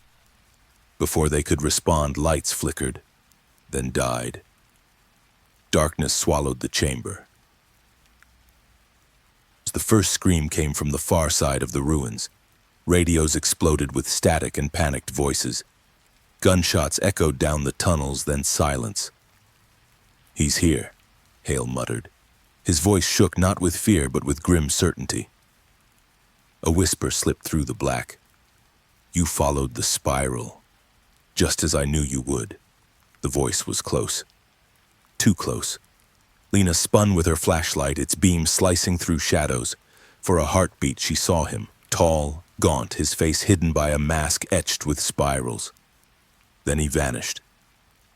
Shots cracked again, ricocheting off stone. Officers shouted, but confusion swallowed their words. Hale lunged forward, following the echo of footsteps through a collapsed archway. Lena chased him, her breath ragged. They plunged into tunnels beneath the asylum, old drainage passages dripping with rot. Spirals glistened in fresh paint, guiding them deeper. Each mark pulled them like a leash, every turn planned, every step anticipated. At last, they reached another chamber. And there he stood, the spiral phantom. Mask glinting, blade in hand, spirals inked into his bare arms like brands. His voice was calm, disturbingly soft. You see now. The spiral is not chaos, it is truth. From suffering comes design, from design comes order. I was born in fire, forgotten, buried. But the spiral gave me form. Hale stepped forward, gun raised. Drop it! The phantom tilted his head. You can't kill the spiral because the spiral is already in you. He lunged. Steel clashed. Shots rang out. Lena screamed as the phantom's blade slashed past her, grazing her arm. Hale fired, the bullet tearing into the phantom's shoulder. But the killer didn't falter. He drove Hale against the wall, blade pressing near his throat. Do you feel it? The phantom hissed. The order in the chaos? Lena surged forward, ramming him with all her strength. The blade skittered away. Hale shoved him back, gun pressed to the killer's chest. The phantom only laughed. If you kill me, another spiral begins. It never ends. Hale's finger tightened. But Lena's voice cut through. No, don't. We end it differently. They bound him, dragged him into the storm. Cameras swarmed as masked officers shoved the spiral phantom into a van. His spiraled mask ripped away at last. His face was pale, hollow, eyes blackened with sleepless mania. A name surfaced from old, forgotten asylum records. Elias Vane. A boy abandoned after a childhood of violence, who vanished when fire consumed the asylum decades ago. The city gasped. Protesters screamed. Reporters shouted theories of cover-ups and conspiracies. But one truth was undeniable. The phantom was real. And now he had a face. Back in the precinct, Rhodes finally allowed himself to breathe. But Hale sat silent, staring at the spiral photographs still tacked to the board. It's over, Lena whispered. No, Hale murmured. His eyes locked on the spirals burned into his memory. It's only ended for him. But what about the ones who watched, the ones who believed? You don't kill an idea with a man. Lena's phone buzzed. Her hands trembled as she answered. Static hissed. Then a voice whispered, "The spiral never ends." The line went dead. Lena's face drained of color. Hale closed his eyes, his chest tightening. Outside, Ravenshade's storm raged on. Spirals swirled in the gutters, in the clouds, in the city's heart. And somewhere, unseen, someone else was already carving. The spiral phantom may have been unmasked, but the darkness of Ravenshade never sleeps. If you enjoyed this thriller, subscribe now for more suspense, crime, and mystery stories every week. And remember, comment below with your thoughts, because sometimes the scariest truths are the ones we share.